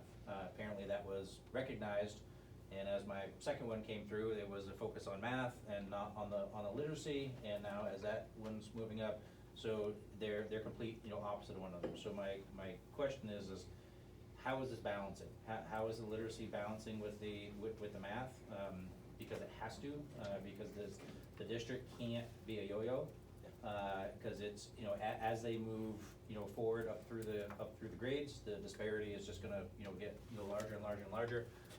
And then the second part of that, with some of the recent stuff in the news with the legislation for, you know, Cursive and that type of thing, how is that gonna, you know, play, you know, into this? Yeah, good questions.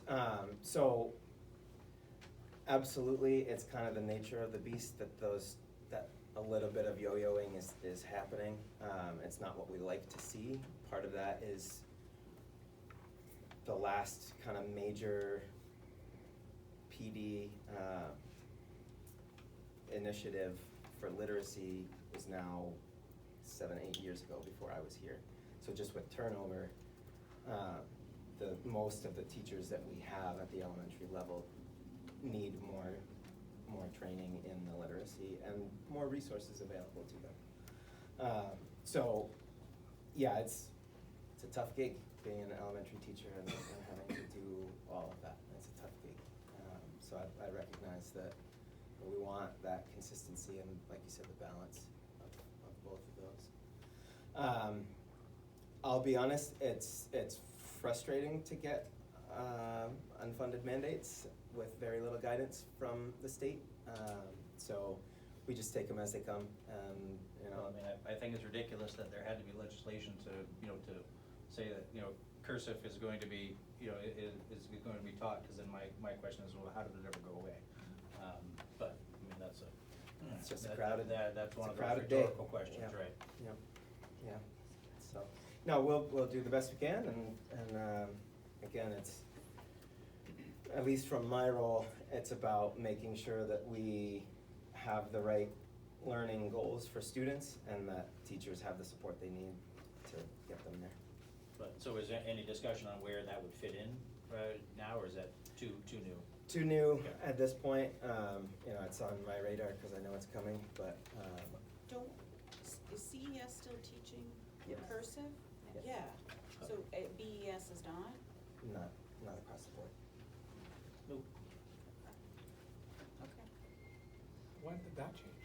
No. What they did in third grade. Yeah, that's, right, we still do it in third grade? Is that It's most pretty recent? similar. Yeah, and like we always, No, third grade teacher that used to. okay. I can talk, my daughter's out of high school for 2 years now, but she was never taught cursive. She went all the way through this whole program. Was never Oh. taught cursive once. Wow. So, I don't, I don't know. And now she's, has to learn it because where she's at. Right, Not Okay. fun for her now. It's weird. so that's a difference in the two elementary schools as well.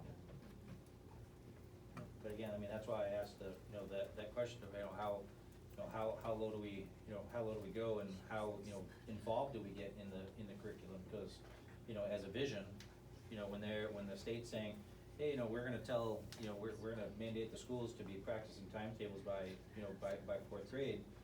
Well, where did that legislation come from? It's because obviously it's not happening, and it's not happening enough that it was brought up, as a concern.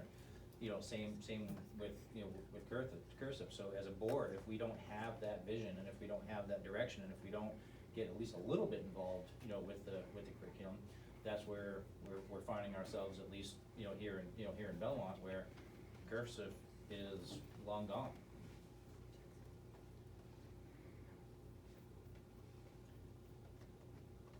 It's a gray area. Cursive was being taught here, but the primary staff member retired, so we haven't developed a plan. We've been very focused on math and reading as math Our first and kids now all learn reading. cursive. I have a question on the report. Yeah, So this is like under literacy, it might be under math too, I don't know. Under literacy, under implementation plan, representatives from each grade level at BES, each grade span at CES, special educators, and Title I reading specialists. As part of like a literacy instruction committee. Are we gonna be adding stipends for teachers, or are they just That's volunteer? not a stipend, either. That's a volunteer.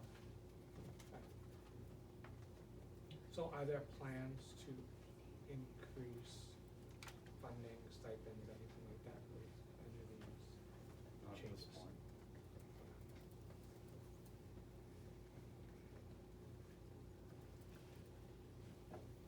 Are we worried about getting teachers, or are they, For that committee, yeah, for a lot of these committees?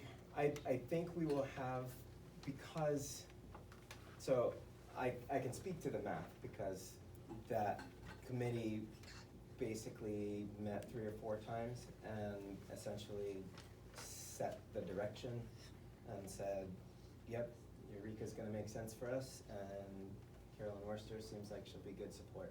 And that's what that group looked at. So for literacy, I do think that there will be enough interest because people know this group is gonna decide the pace that we go and how things get rolled out. So I think there's enough, it won't be a huge time commitment, but it will be a chance to chime in and say, this is what's gonna work for us. And people that volunteer for these committees, they use it as professional growth opportunities that they can record and reflect on for their certification renewal. So there is a plus in volunteering to be on these committees.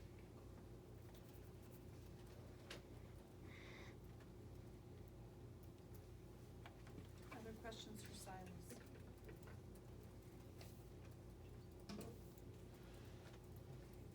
Thanks, Thank you. Dave. Thank you. Thanks. Okay. Next up, is Mr. Finch here? Yep. Where is he? Oh, so, like, whoa! Come on up. This is a tabled item, that we brought back or that we tabled at the last meeting. I believe people sent questions in. I did not say question. Were we supposed to send, I have a list of questions, but I didn't know we were supposed to pre-send them. To be honest, I received no questions, Oh, okay. so. I didn't think. No, we were, if we had questions, we were asked to give them to. To Michael. Yep. I mean, we can still ask questions, but Oh, I have questions. Okay. All right, question one. Mhm. Of the students that were referred but didn't qualify, why don't they qualify? They had a grade at the end of the course of below a 2.0, so they weren't referred to recovery, they were referred as not having passed the course, and they didn't qualify for recovery because they didn't hit the minimum score. Okay. So it's assumed that those makeup days would not be adequate to get them Correct. to a passing Correct, and score. that's based on what we've seen in the past, when our, the previous qualifying score was a 1.75. So at the beginning of this year, it was communicated that we're increasing that from 1.75 to the 2.0, based on exactly that. You know, what we had seen time after time is the amount of work that students were having to do to make that, you know, transition. The vast majority of the time, when a student is below a 2, you've got kids who, you know, we're not producing work.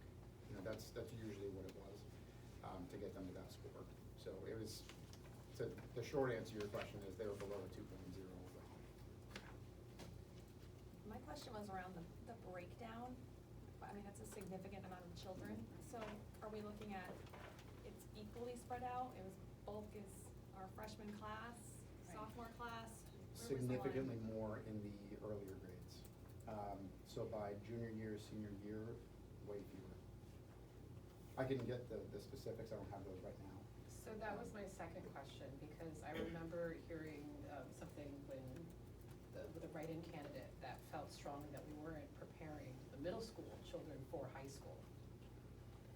And that they were going in there and then they have all this work and like they're just overwhelmed and they don't do it. So that was gonna be my second question. Okay. Yeah, I can get the actual breakdown, I can submit that in another report to show you exactly where it is. You know, we work with the middle school, you know, on transitions. We had a transition night the other night. You know, we went over all the grading practices and things like that with, it was the vast majority of the 8th grade was there, it was awesome. But, you know, that's one night, you know, for us to talk about the structures.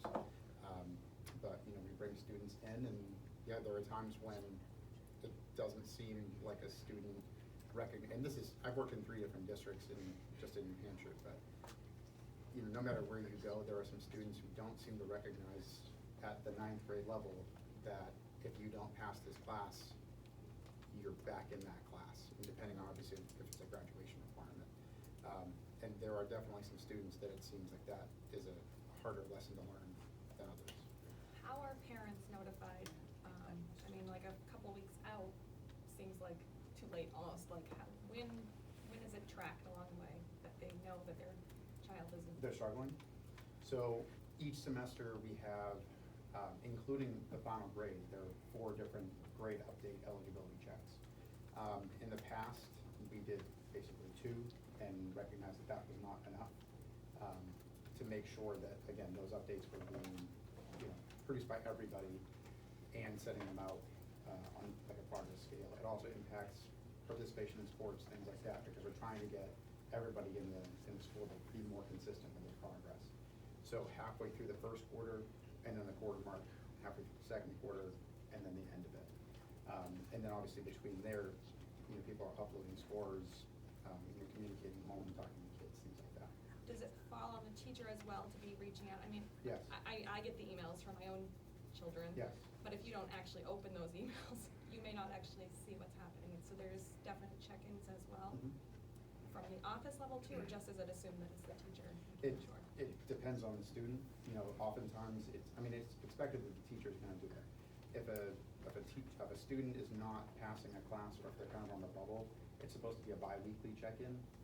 Some students, because for one reason, or maybe it's an at-risk student, they also have a case manager or they're working with a school counselor or something like that who also communicates that. So it's a little bit individualized, but, you know, for the most part, again, we've got 4 eligibility checks per semester plus, you know, teacher communications. is this on trend? I mean, I haven't seen this in the few years I've been here on the board. Yeah. Like, are we having as many kids that are struggling? Well, the tough thing, in terms of qualification for recovery, it would not be completely apples to oranges, but previously it was a 1.75, now it's a 2.0. So I can try to go back in last year's data and see, like, hypothetically, if it's a 2.0, where would it be, and see if I can run a report like that. That would be a more accurate representation of last year's data to this one. But yeah, we've got a number of kids, again, especially in the lower grades, who. Yes, like when I read this, I read, my math could be wrong, I'm not reading it right, but like non-qualifiers. Yeah. 70 students, qualifiers, 88. So Right. like, I read that as 158 students at the high school Mhm. had at least one course They did below not a pass. 2.4. Yep, Which was, it's a lot, That's not good. there's No. 349. Correct, that's significant. yeah, it's a lot, And what is the passing grade? 2.5. 2.5. Does this compound things too? So if, let's say a kid has to get into credit recovery. Yeah. And now when they go to the next, like, I would assume with schedules. Yeah. That you would already be set up for your next classes, but Correct. if you haven't passed, you can't take the next class. So Yeah. are they now like 2 weeks behind when they start the next round? No, it depends. Obviously, some courses are prereqs for other classes, some are not. So sometimes it doesn't impact their schedule much at all. And we have had some situations where we basically have told students, okay, so we've got credit recovery coming up. Right now, you've got a 2.3 in the class. You are scheduled to be in, part 2 or part B next semester, but we're going to have to readjust your schedule. If you don't pass this, then you're gonna be back in this prereq rather than moving on forward. So that can, particularly in the prerequisite courses, it can bulk those up. We, have the add drop period. It's one of the reasons that we keep our add drop period just 1 week of the semester, because we expect there's gonna be a little bit of movement, even after that, once credit recovery is determined. So kids are pretty smart. Do they, like, kind of plan to use this 8 days to Yes. make up for work so that they don't have to do it? Not every kid, but absolutely. Wait, what's the question? So, you could game the system, like, let's say, you don't really do all the work, you're kind of flaking off, because you know that you're gonna have these 8 days Yeah. to go in and bring yourself up to a passing grade, so Yeah, I've got 2 Why would responses to somebody that wanna too. do that? It's easier. that's work. It absolutely is easier. I've felt in multiple years in teaching. It falls on the teacher to create the path to recovery. And it's difficult for that teacher to make that path, to make it challenging and to make it, rigorous and to really get them to that point. And yes, students have learned that they can do a lot of work at the very end and obtain their recovery. And I'm sure that that's the case in some cases, and I would say it's not the case in others. Do I think that there are some students who know that that's kind of the last ditch effort and that's the crutch? 100%. And if the scores were different, and if it was 20 years ago, would kids who have a structure like this expect that they can use it? Absolutely. So we have this conversation, it's an ongoing conversation. We've got, a teacher in the room right now who knows that we just recently had this conversation about qualification for recovery. Whether or not we need to make adjustments in terms of how a student gets into that. One of the rationales for a student to put in the work, whether it's in, a pre-recovery session or just, giving them, we give them so many resources. We've got TLT in the middle of the day, we've got teachers after school, we've got recovery sessions, we've got pre-recovery. It's not a lack of resources, it's not a lack of, teachers' availability. There has been an engagement issue. Right. And we're trying to battle that, and it's hard.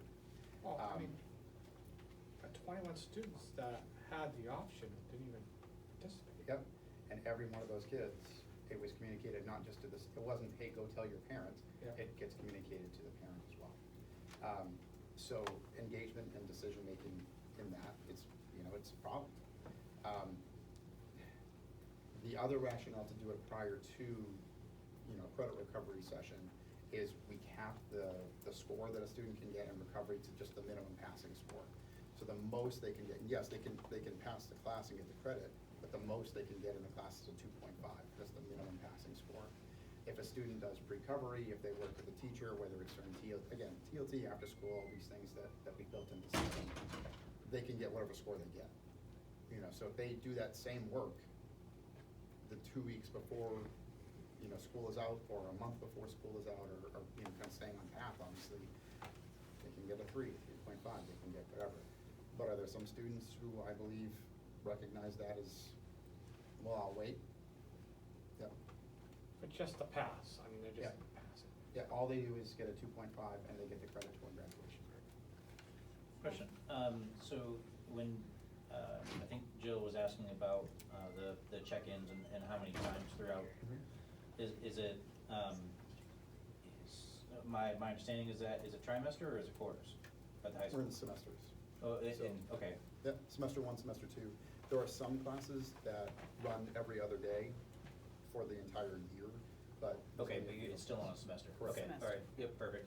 And then, when did, so everything that I've known within the district is 3 is considered to be proficient, and you're talking about 2.5 is passing? What's going on with that? We look at that too. We looked at some scores, or some scales as a full faculty, the number of students who, you know, got, or didn't qualify for recovery, just barely qualified for recovery, and it's a big number between the 2.5 and the 3.0 as well. So, right now, the structure, as it has been since I, you know, took the position, it has been a 2.5 passing score. At the moment, if we were to move that number to a 3 overall to be, you know, passing the class, these numbers would be much, much bigger. Much higher. Yeah. There was just an issue is that you said the numbers actually were not per student. It's not 188 students, it's 188 classes. So there could be a student. No, who's there's available. 88 students represented all of the referrals in that Okay. category. Yeah, it wasn't 188. Okay. And that was just for the ones that qualified, it was 70-something for the ones that didn't. So is there a cross overlap between those 70-something and the 80? There's some, Okay. yeah, some students who. So then the total number isn't one. It's It's not not the sum. necessarily the sum of those 2 qualifying numbers. Some students would have qualified in one of those categories, or like, they did qualify for recovery, and some did not qualify in others. And some of those kids may have passed 2 of their classes. Those 158 is not a unique head count, is what I'm hearing. The 70 plus 88. If they could be in. Right, they're Yeah, not that's, unique. yeah, that's So right. they're not unique. Right, so each of, Makes me feel a little bit better. yeah, a little bit, but, you know, the numbers are still too big. Yeah. So some of the discussion, you know, within the faculty is, honestly, it's about, okay, well, let's talk about the things that we are offering the students, and it's not conversations necessarily about what else can we offer, what more can we offer, it's, are we offering too much? And that might sound counterproductive, but as was alluded to in a minute, or just a few moments ago, the question of, are the crutches being utilized too often? Is Well, I guess recovery being my relied on? question would be not whether you're offering too little or too much of the instruction, but are we not offering enough somewhere else that's causing that student to not care? Like, is there something else going on that's not academic, that's affecting the academics? Technology. Say- Mental health or. I'd say overall, we have, issues. we have Yeah. such a small impact when the student leaves high school for the day.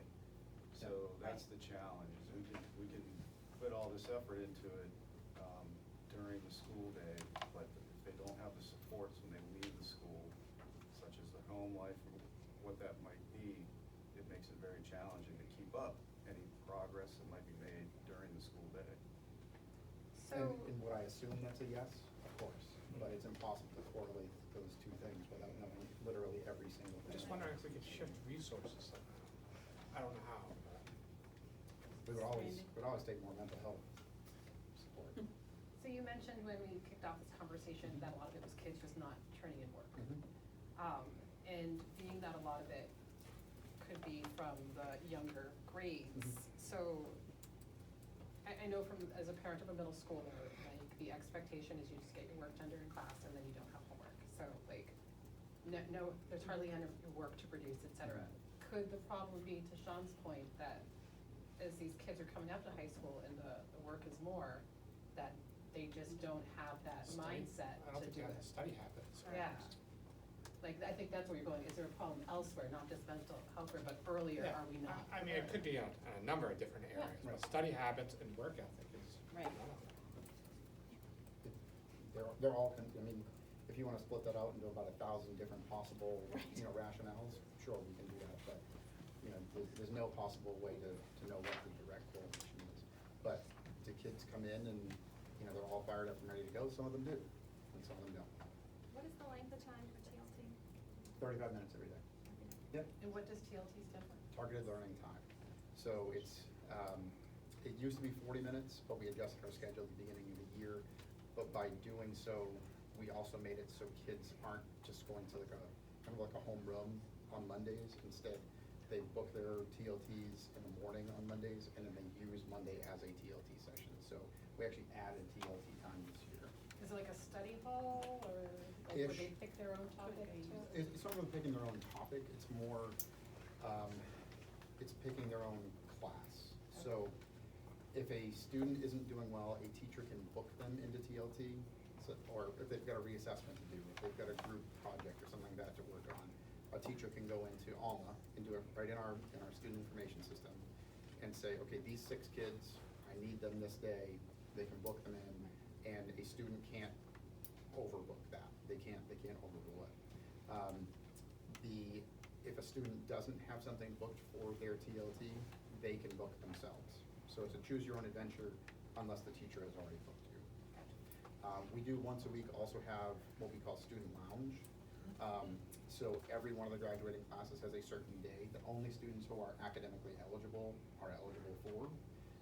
And it's once a week, they go into the cafeteria, and it's not, you know, all rules off, but they can sit there, and it's considered non-academic time in there because these are students who have demonstrated that they're meeting all those expectations. So they, you know, we're not gonna take the phones away if they're on their phones, if they're just hanging out with their friends, if they're, you know, just, you know, playing a game or something like that, then we let them do that. So it's a little bit of a reward for those students who are also meeting that expectation. How long has this credit recovery program been in place?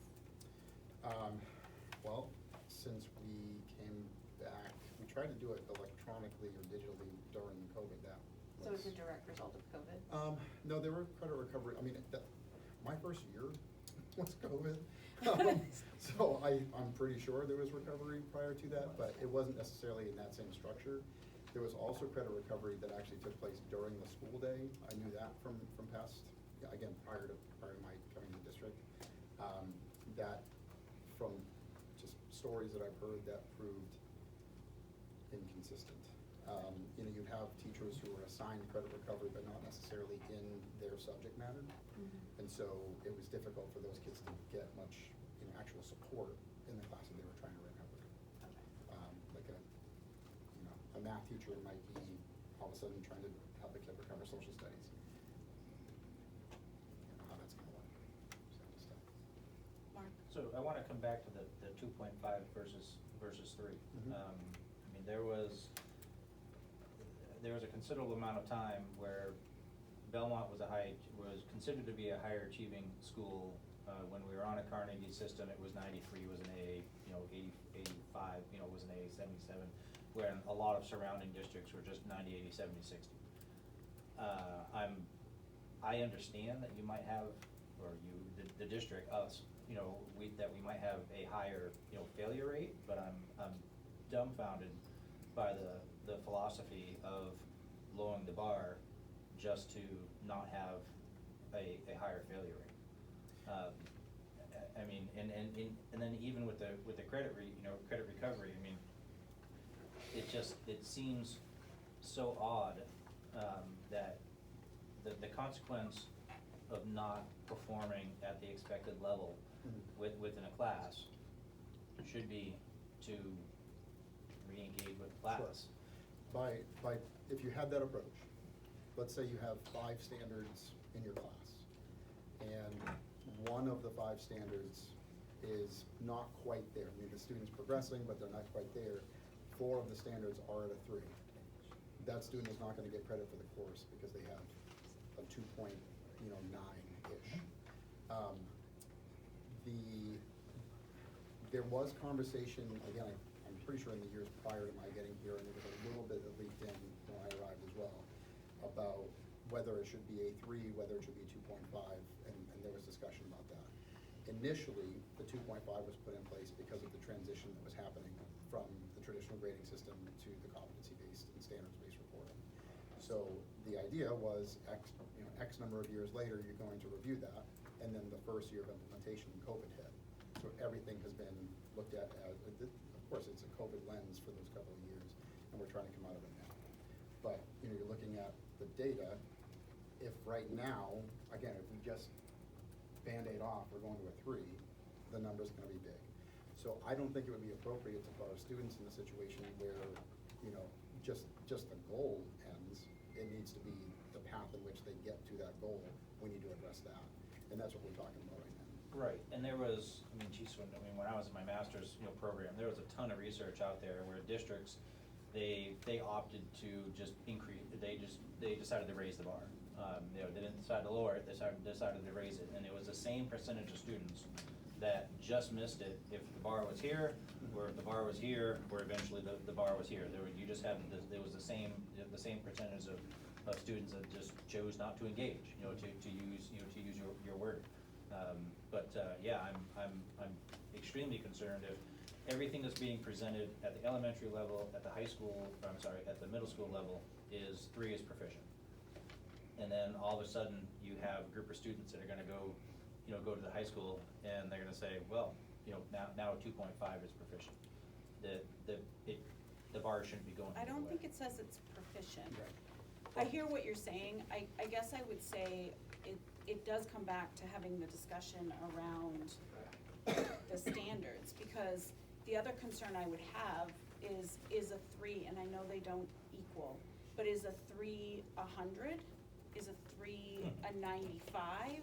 I'm not, Can't equate. again, I know you Right. can't equate them, but what does that mean for kids? To get a 3, you'd have to be proficient essentially in all areas.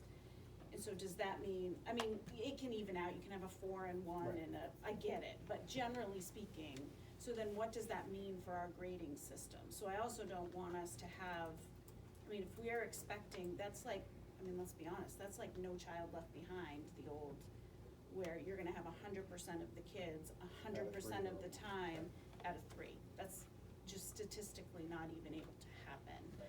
Which does get back, I'm saying that, 'cause it gets back to our grading system as a whole. Like, we shouldn't say 3 is proficient, but 2.5 is okay and is passing, when it's really not proficient either. But yet I wouldn't wanna not, Right. I- But it also comes Yeah. back to, if we're having this conversation and we talk about this often enough, how many of our parents don't don't have- understand this at I mean, all. This is It's the ownership white on the elephant of the parents, district yeah. right now. Credit recovery, and it's, yeah. So, But if your child says, I have a 2.0, you go, okay. Like, Right. is that a C? Is that a? I don't think it's just parents, so when Brass came and spoke to us, they Mhm. talked about how they were starting discussions about the 1 through 4 and how they didn't like it. Correct. So the students clearly have issues with it too, or don't understand it. Well, they discussed like the student perspective on the grading system, but it wasn't necessarily, we don't like it. I think there was, there's been, questions about implementation and making it more consistent. correct. Because I think students would say and have that it is inconsistent across teachers and how they implement that.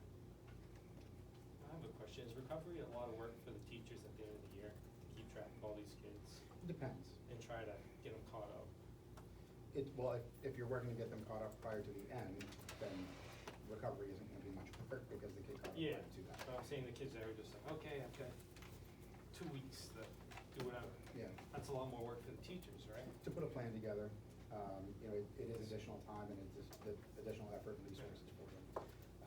It's not necessarily obviously not every teacher teaches recovery, they're not all there. So I tried to outline, kind of the roles in that document as well. Some some of the departments, it's a little trickier, honestly, because you've got, like applied arts is the one we always come back to, because that includes art, language, you know, it's a variety of things, you know, band, music classes, PE, health, it's got so many different things, but, you know, we can't have, some of those are, we've got one teacher on staff who teaches that. So if that individual isn't teaching recovery, then we have to have what we call the recovery facilitator. So it's still somebody who is there, it's a teacher who's working with the students, but they're kind of delivering it and supporting as they can. But then a certified teacher does the grading of it. It was 2 years ago that we had some trouble finding recovery staff. So Mr. Hayward and I ended up honestly being, I'm an English teacher, he's got, you know, science certifications, and so we were doing some of the assessment work with the students. Because this whole recovery thing is foreign to me. It's like, I mean, when I went to school, that's a long time ago. But we were accountable for everything we did, every quiz, every homework, it added up to our grade. Would that be a lot simpler than letting them just float down and then we get to recovery? I mean, what if they're accountable the whole time?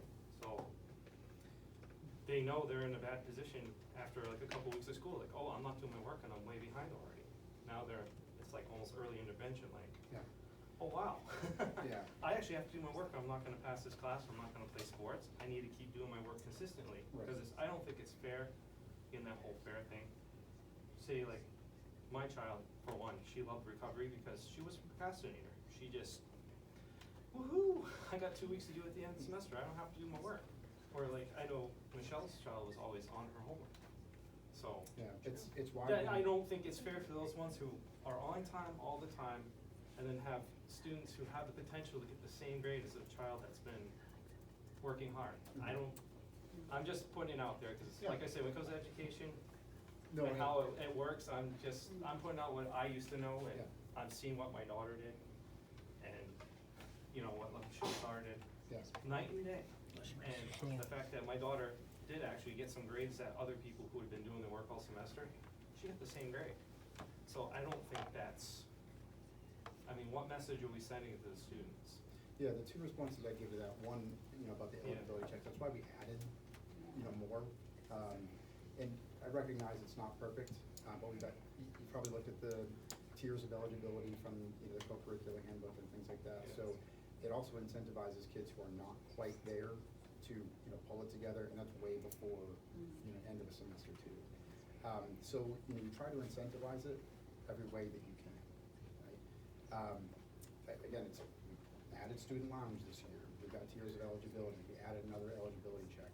And that's also why we capped, if a student does recovery, they can, the maximum they can get is 2.5. So that kid could go into those 2 weeks of recovery and, you know, blow the roof off the place with the work that they're doing, but the best they can get is the 2.5. Jeff, to answer what you were asking first, it's extremely challenging for a faculty member.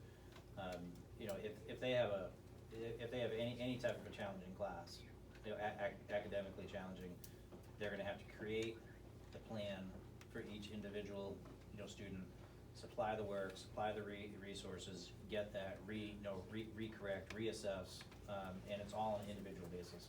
So it's extremely challenging for a faculty member.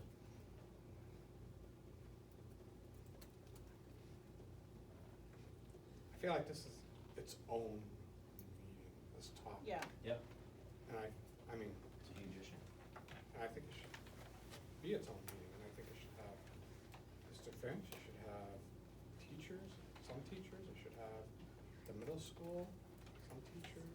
It should be I feel like we should have a big discussion about this with a You're talking wide about range of stakeholders. competency and Yeah. grading, right? I'm just saying, not just credit recovery. Yeah. That's what I wanna be clear, you're not It's just. sooner Yeah, than I later, mean, we I can would talk think. about this all night, but it's not really Right, the agenda topic, but we Correct. should be doing this soon. yep. Other questions for Mr. Finch?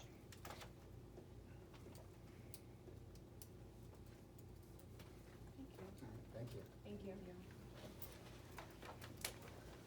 I'm trying to make it out. You're late. Okay. Steve, Yes. update. Chapter of Building and Grounds, here we go, Steve, update, he has an update in our packet. Any questions about anything? you I'd like to make a highlight? comment, if Oh, that's okay. sure. I was able to rehire the lead person I had in Canterbury. She'll be back in a week. A week from Thursday, actually, she'll be back, and that's a big relief. Get some help in Canterbury, we've been short on that. So since September, so that will help bring the quality of that building up. And I've also hired one more individual from the high school that so far is doing pretty well.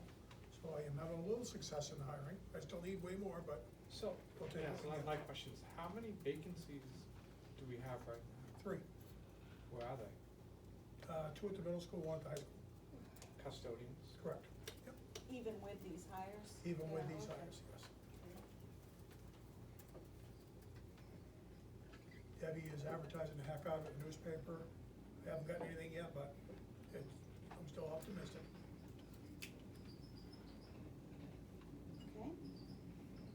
Any other, I mean, thing you wanna tell us, or we can ask questions?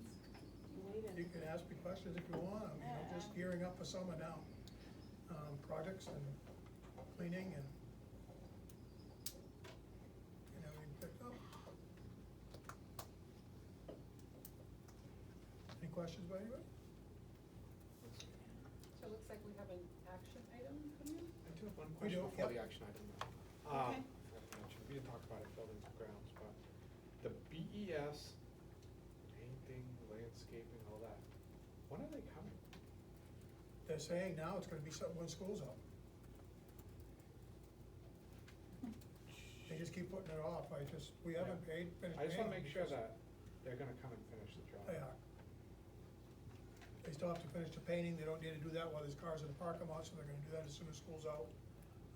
Paint the railing on the, so. Cause they're gonna finish spray painting the wall. They don't want that on the cars, so I'm being told as soon as school's out, but that's what I'm holding them to. I actually do have a question about, one of the fields.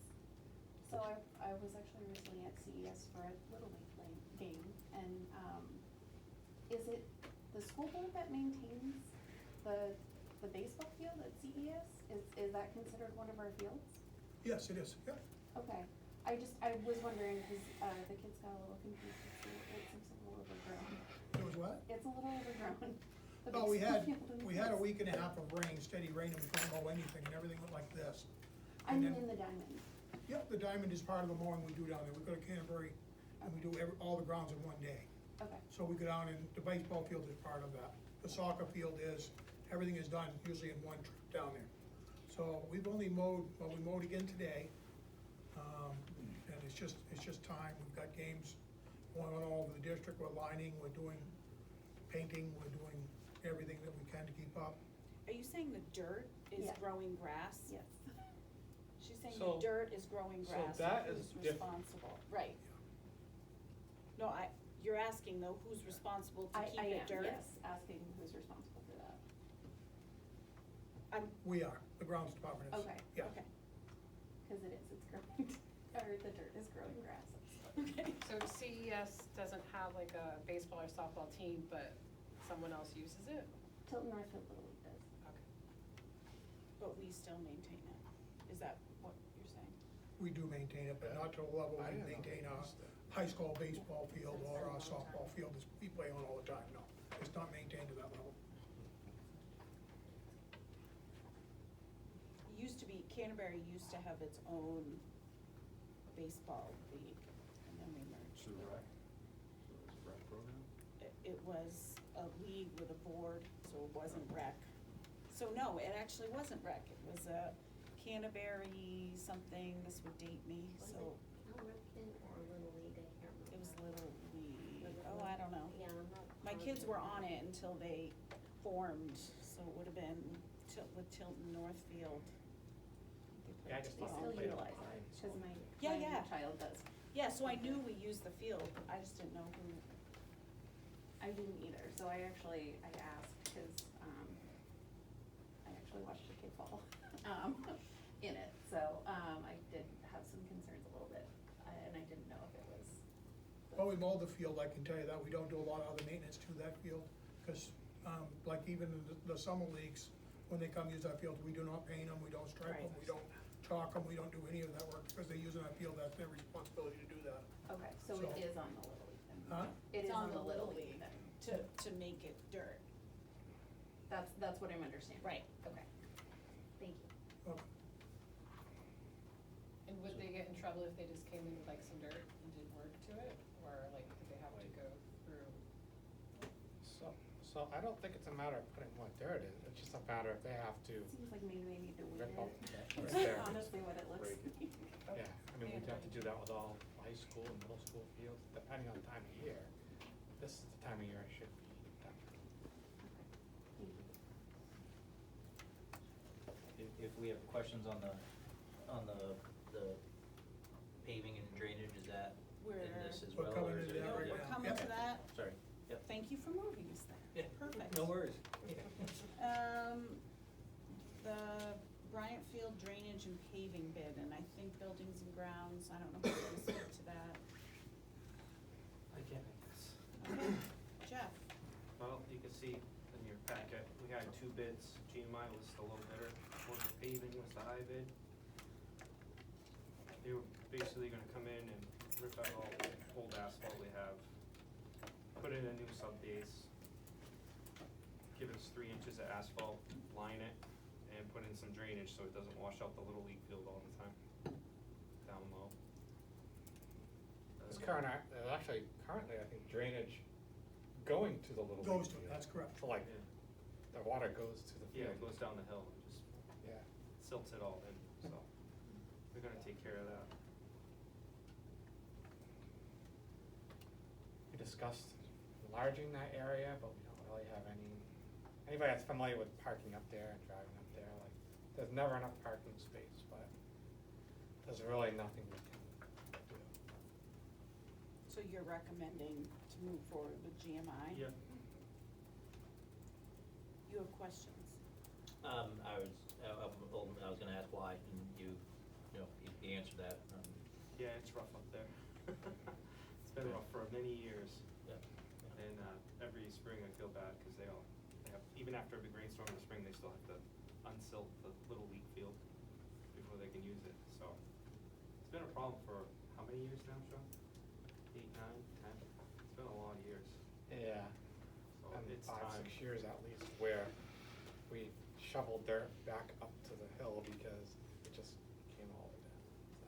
And this is this is in the expendable, we had budgeted for this? Yes, we budgeted for this and it came in lower than we budgeted, so we're very happy about that. So we had budgeted 85,000 on our, it's buildings and grounds This is a general CIP, funding expendable trust. but it's on our CIP, right? Yep. Mm-hmm.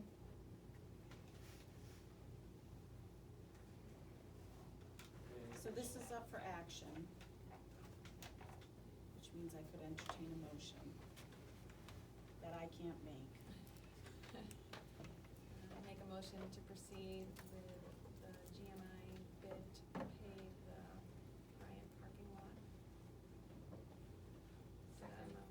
The amount of $69,310. Second. Additional discussion or questions?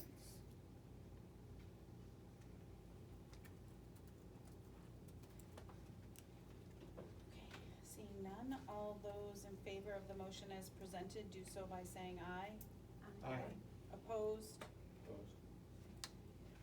Abstention? Motion carries. Thank you. All right. Jason,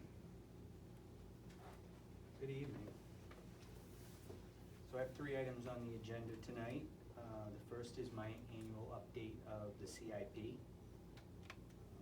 I tried to identify our big ticket items over the next 5 years. Obviously, can't identify everything in technology when stuff fails, but this is a good outline of expenses that we're gonna have moving forward. As part of my CIP, I am proposing that we increase that to $25,000. Historically, we've been putting $20,000 in. After running the numbers, our expendable trust was gonna dip pretty low in 28, 29 if all revenue expenses stayed as projected. Any question on the CIP? It made me a little sad to see the interactive display replacements, since we're investing so much money to Right. replace all of them this year. Yeah. So we are expecting 25 to need to be replaced within 5 years? I am planning on Okay. 25. Whether or not they're not functioning, but it's good to have them on the map, because after 5 years, they are no longer under warranty. So it's good to know that that expense could potentially come up. Do I expect 25? No, but things happen. So I wanted to get that out on the agenda. I do see that there are some asterisks next to certain line items, and they're not explained, so I was hoping you could maybe Oh. explain what some of those are. So the first one is the BMS gym projection. That was scheduled to happen this year. It has not. So I just wanted to mark that's something that needs to happen, hopefully this summer. And the smart board computers, we marked that because there's been a lot of discussion on, with the new interactives, if an actual computer is needed anymore, with many of the products online, and the new interactives having some of the features that the teachers already use, it may not be needed anymore, so I just wanted to mark that. Thank you. So when you say this year, do you mean 22, 23, or are you talking 23, 24? Like when you said BMS gym projector and screen for this year, did we budget for it in 22, 23? It was always planning to come out of the expendable trust or tax special revenue. There was no budgeted item. So I was trying to get it done. I bumped it forward to make sure that it doesn't get lost. It's the last upgrade we have in the district as far as audio and video. So, and also, how come we have interactive displays in 23, 24? That was a carrying error.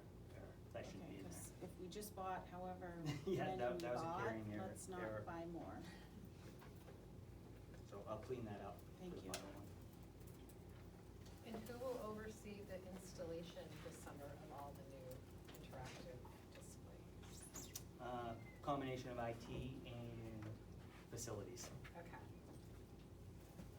Thank you. Any other questions about CIP? Wait, what was the question you asked? Oversee the installation of all the, Interactive display? because they're all being replaced this summer.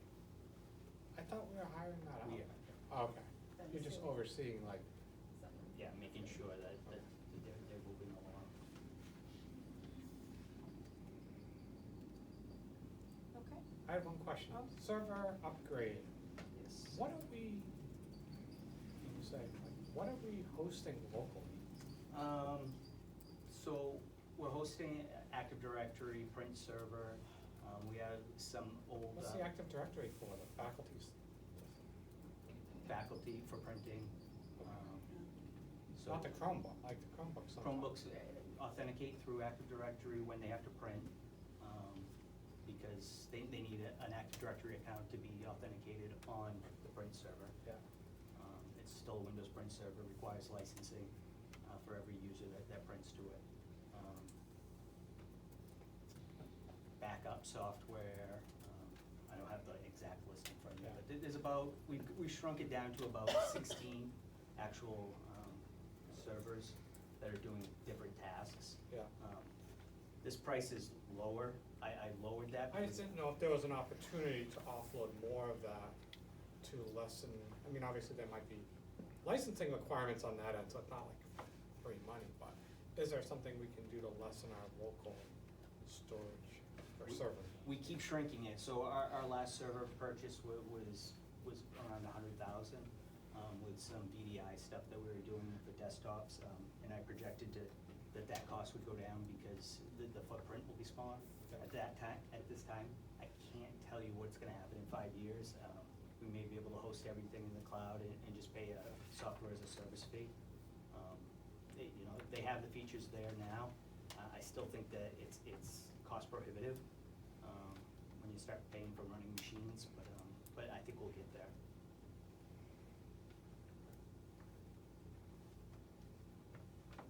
Any other CIP?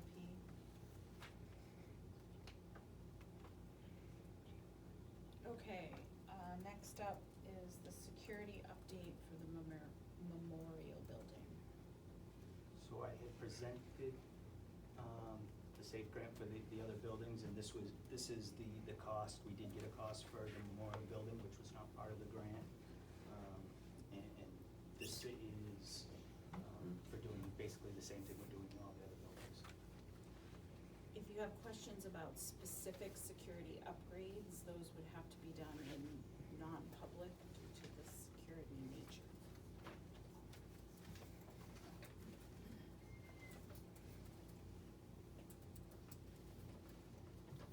Motion to award memorial building project to Astronaut Security Technologies using end-of-year fund balance for $25,515.97. Second. Discussion.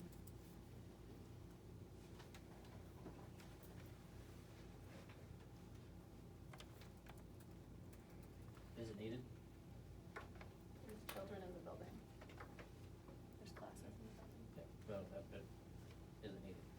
But our building is safe, it's an upgrade, so we're Right. taking advantage of some of the newest technology as well as some of the security measures that we can put in place using these funds. Well, and that's, you basically addressed, when I asked the question is it needed? I mean, Yeah. the building is safe, the building is secure, so is it needed?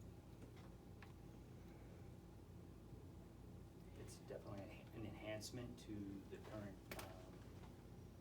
safeguards that we have. Which we're doing to all the other buildings that house children. Are we seeing any savings doing the memorial building now? Because they're already coming on site? Is there? I would anticipate that. That wasn't how we bid it out. Obviously, we had all five, and, but with the I mean, it's expectation. the same vendor, I'm expecting them to be able to say, oh, you're saving on travel because we're already here, or, like, I'm hoping that the bid amount is not totally separate.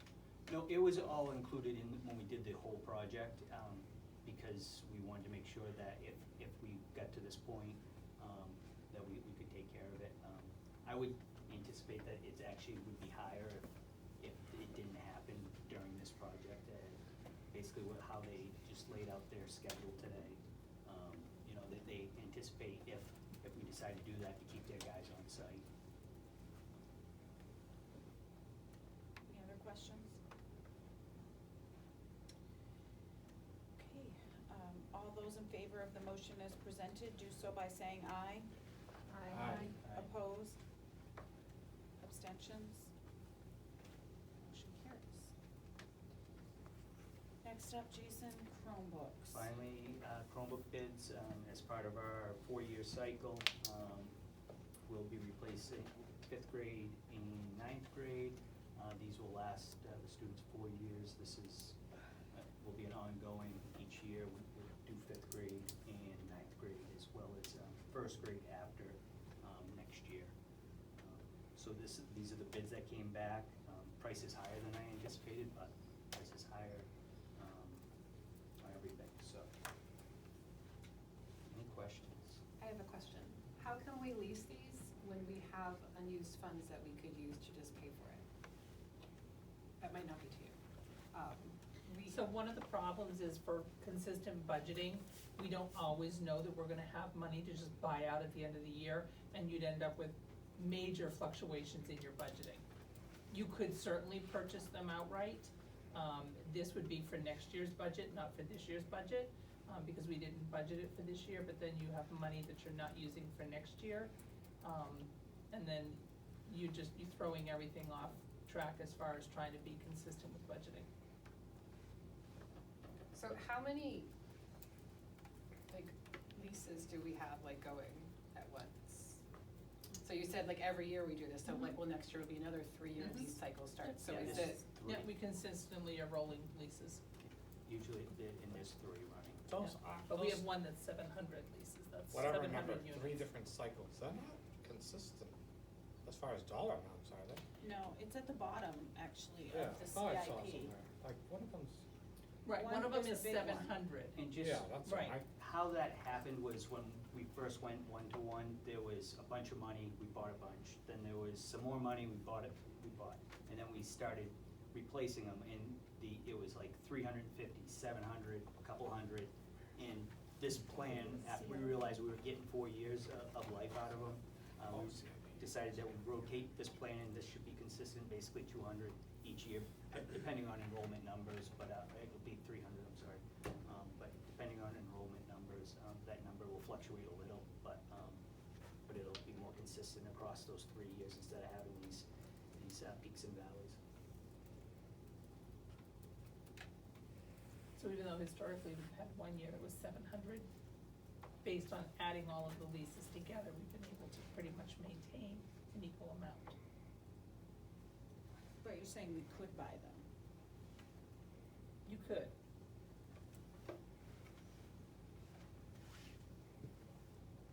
You know, pay to dispose of them. We part them out, I'll be honest, a lot of them's parted and won't get it, so.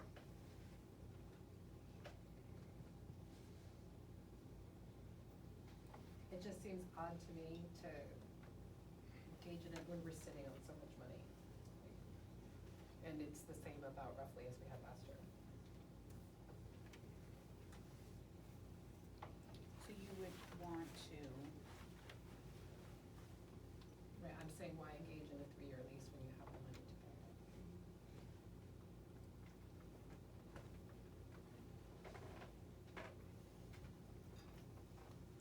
thoughts? Is there not much of a cost difference between lease and buy? You've got some interest you'll be paying, but it's not very much on a 3-year lease. What's the cost, this, the 68? 68.4 is to purchase them outright. 72.60. And I don't this, understand if we're purchasing them out,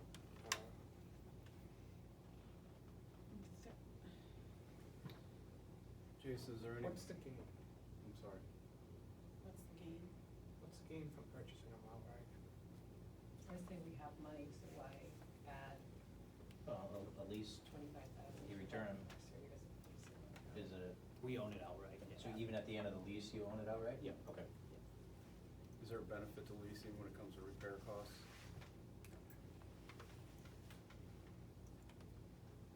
The only benefit to leasing was the fact that we could get the number of units we needed without having a major expense in the budget at that time. We haven't always had money at year end that we would be able to purchase, and we may or may not have money at the end of next year, so we may, unless you're gonna put the lease in and then purchase, you could do the outright purchase now, and then you're just gonna free up money in the budget that you presented to the voters as a lease cost.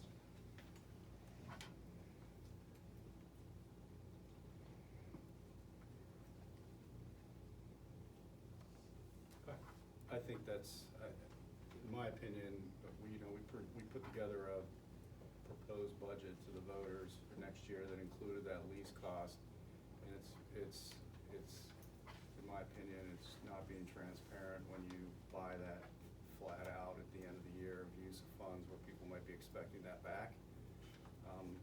And I just think that now we're messing with next year's budget that we've already put together and have presented. And to Debbie's point, the inconsistencies in budgeting that might occur by doing that could come back to bite us in the future. I just wanna make sure I'm clear, we'll be using year end this year. If we bought them out. Well, I believe that's what Randy's suggestion Yeah. is. That's what I That's it, was- I guess I'm kind of on board with Michael to some degree, I don't like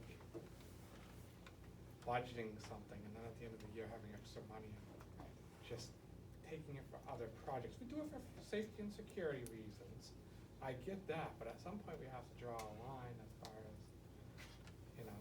say we have 800,000, are we gonna spend all 800,000, I mean, we can, but I don't know if that's the right thing to be doing. So, I've typically been against spending the unexpended money unless it was for safety, security purposes. Not that we haven't Or done buildings it. and grounds. Huh? Or buildings and grounds. I say, I mean, we just. What's building? Which I was one? saying, Did we're it- you talking just did about it for using, Paving. that money to do buildings and grounds earlier. Yeah, enable, well, can we talk about that? If then she I wants to think go we down should that just road? hold off on that for right now. All right. That's gonna We be can on go the down that road agenda. if you like. Gonna be on the agenda. All right. It was just a question, because like I said, I see later that we have all this money, so it was why don't we engage it in here? We have it.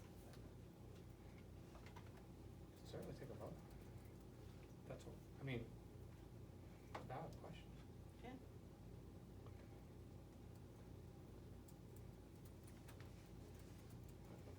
I don't have an opinion either way. Anyone?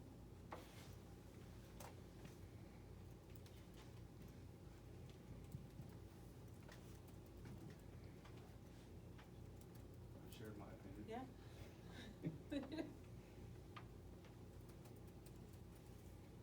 I make a motion that we award the HP Chromebook bid to WCA in a 36-month lease to First American for $24,205.39 annually.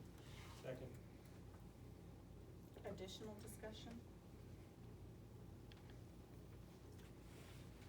Okay, all those in favor of the motion as presented, do so by saying aye. Aye. Opposed? Abstention? Randy. Okay. Debbie? Thank you. Hello. I have several items in the packet for you, and we'll start with the end-of-year fund analysis. I've spelled everything out for you.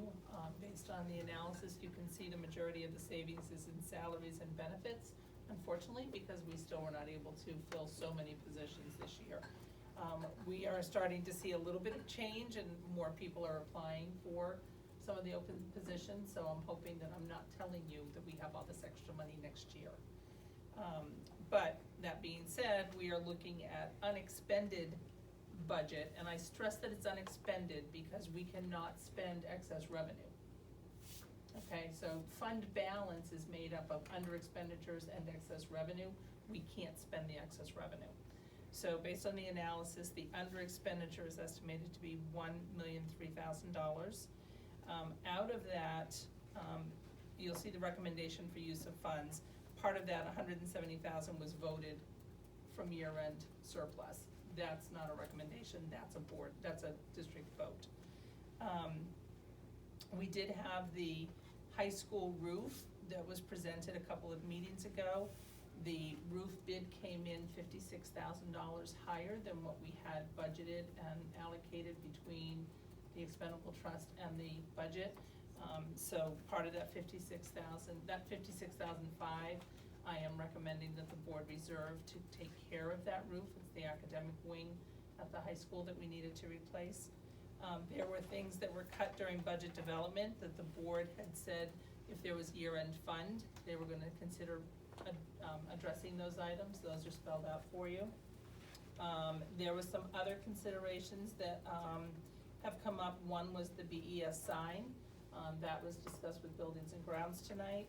SAU security upgrades, you've already taken action on that.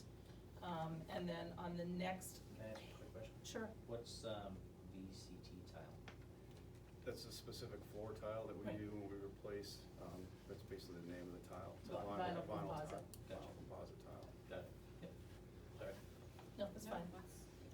And then there was some other things that have been up for consideration. Some of them have been discussed in relation to some of the safety grants that weren't received because we were limited to how much we could get. Those have blanks in them right now, but I have received some quotes since then. Buildings and Grounds has been apprised of some of these items as well, and I believe they're gonna be coming back with recommendations on these items. But I'm certainly happy to answer any questions you may have, or if Buildings and Grounds wants to jump in, they can. Well, I think specifically on the other for future consideration, this is gonna be a two-part piece here. So we have things with numbers to them tonight, but we also have some of these other items that we would like to discuss on the June 13th meeting. Because we don't have any numbers here in front of them, and I know Buildings and Grounds is still having some conversations around some of these items. So we're not looking for any action on these for future consideration tonight. We'll bring this list back on June 13th meeting. We don't have to take action on the other things either tonight. No, you don't. No. We could just decide we're gonna do them all one night. Yep. Absolutely. If you prefer to do it that way, we can do it that way as well. Are you replacing all the signs at BES? That's the 30,000 seems like a very high cost for just one. the sign out front to replace the marquee. So it is just one? Just one. I have, We had a discussion on that sign is, Right. we're still talking about that sign, cause we don't wanna spend $30,000 on a sign. At least Sean and I, Jill, don't think that's, they need a sign, but we're gonna have a conversation about it. I'd like to see everything in its totality, and that's just me, but.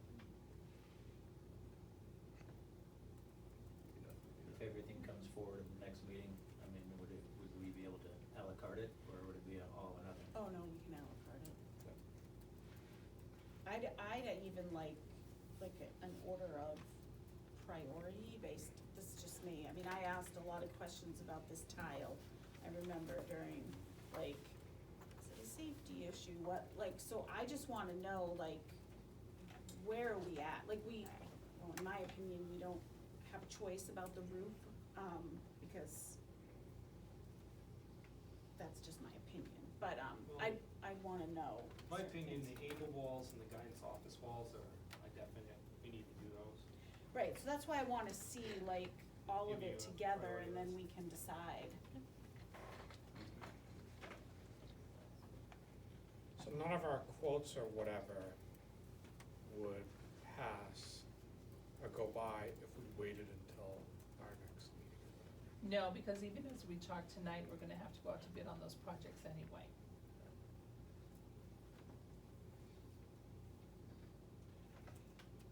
They're not time sensitive, they can wait till June Okay. 13th. All right, So you just wanna table this? yes, well, I do. That's I fine. want Alright. to do that. Table it, I guess, I don't know, table this for now. Yeah, do we have to vote on that? No. Okay, good. Okay, Debbie, So the next item was budget adjustments. Some of this had already been, discussed. Item number 1 was already discussed with the board. That was a change in the number of days, and where that money was gonna be allocated from. The other item was at the February deliberative session, the $12,800 was added to the budget, and the board, needed to make final determination, bless you, of where that money was going to go. So in the meantime, I have put that into the supplies for the middle school and supplies for the high school robotics. Understanding that some of those are gonna need, to be for registration fees, so some of it may have to be moved to, dues in the future. But I'm certainly willing to answer any questions, and I've laid out where the money would need to be transferred from and into.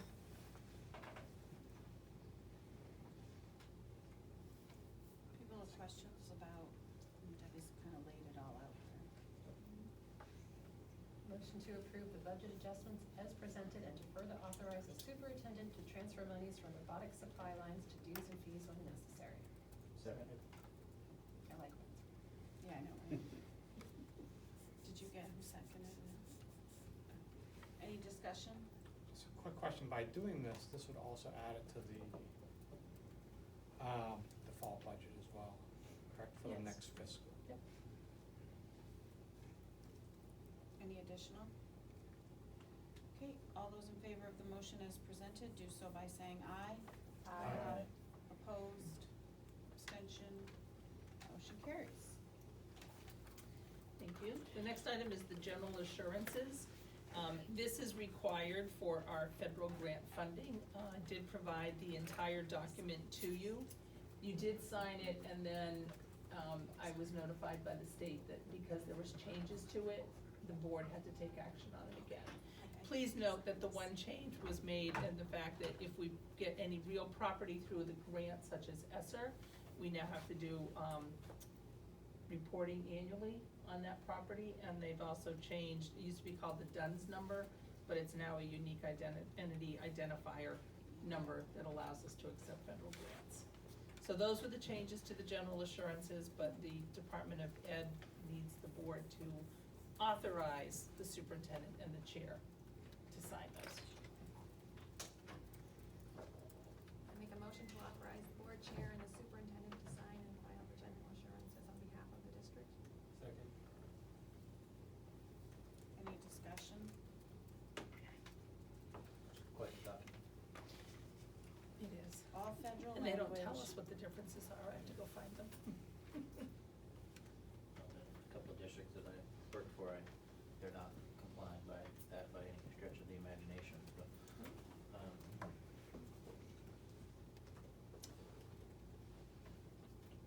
And we comply with all of these, correct?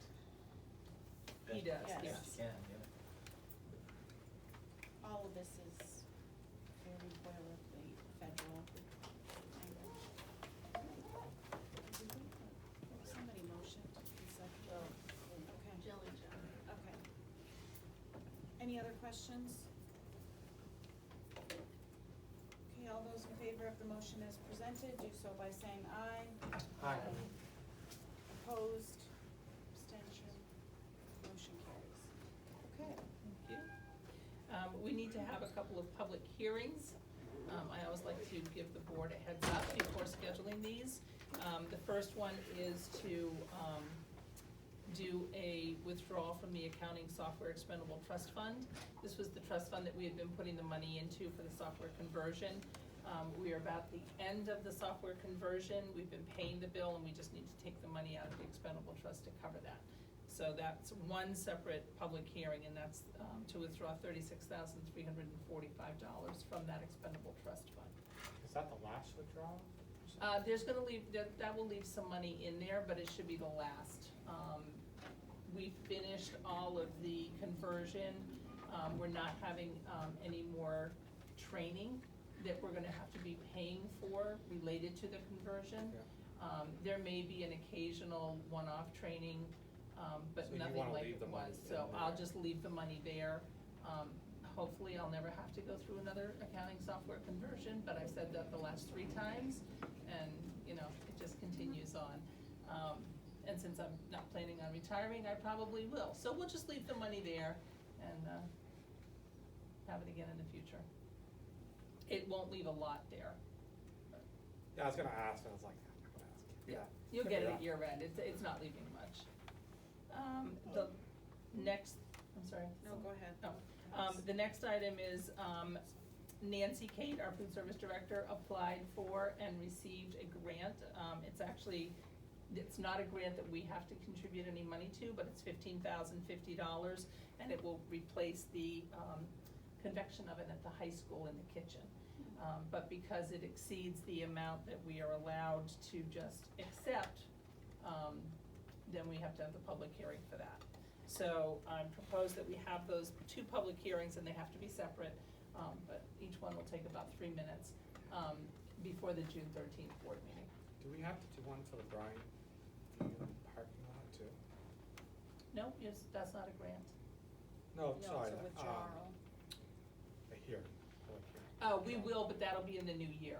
I mean, you can do it that same night, but I'm not sure that's all the projects you're gonna be withdrawing for. We have some others In the new year. in the new year, Okay. yeah. Well, we- Yeah, cause some of the rest we don't have the bids and stuff on, so. So we need a motion. Make a motion to schedule public hearings on June 13th, 2023, immediately before the board meeting for the accounting software expendable trust withdrawal to accept the NSLP equipment grant. Second. Discussion? Okay, all those in favor of the motion as presented, do so by saying aye. Aye. Opposed, abstention, motion carries. Thank you. And finally, we've talked about school lunch prices before. We are required to complete this paid lunch equity calculation to make sure that we are not making, we are not subsidizing paid lunches with free and reduced funds that we get from the state. So, based on the calculations, we do need to increase the prices, and I've put the information in the packet for you. So just so I'm clear, although we're setting the prices, we're not like making up the prices. This is, It's based on the formula, it's based on a spreadsheet. in case anybody complains. I would All certainly the show them formulas. the 12-tab spreadsheet that I have to go through to tabulate. And it goes back to 2000, 2001, and it maintains all of the information for all the years. Did I hear something recently about, free and reduced lunch too, changes, making it easier? So they are talking about increasing the threshold for who would qualify. Yeah, that's what I had to Yeah, look at. that has not passed yet. And there was also a proposal in New Hampshire, that New Hampshire would cover, the difference, and that did not pass in New Hampshire, so. At last year's School Board Association meeting, we all supported no cost Yeah. for all students. But that didn't pass. Okay, this is up for action. Make a motion to approve the increase in the school lunch prices to $3.25 for elementary and $3.50 for middle school and high school. Second. Additional discussion? Okay, all those in favor of the motion as presented, do so by saying aye. Aye.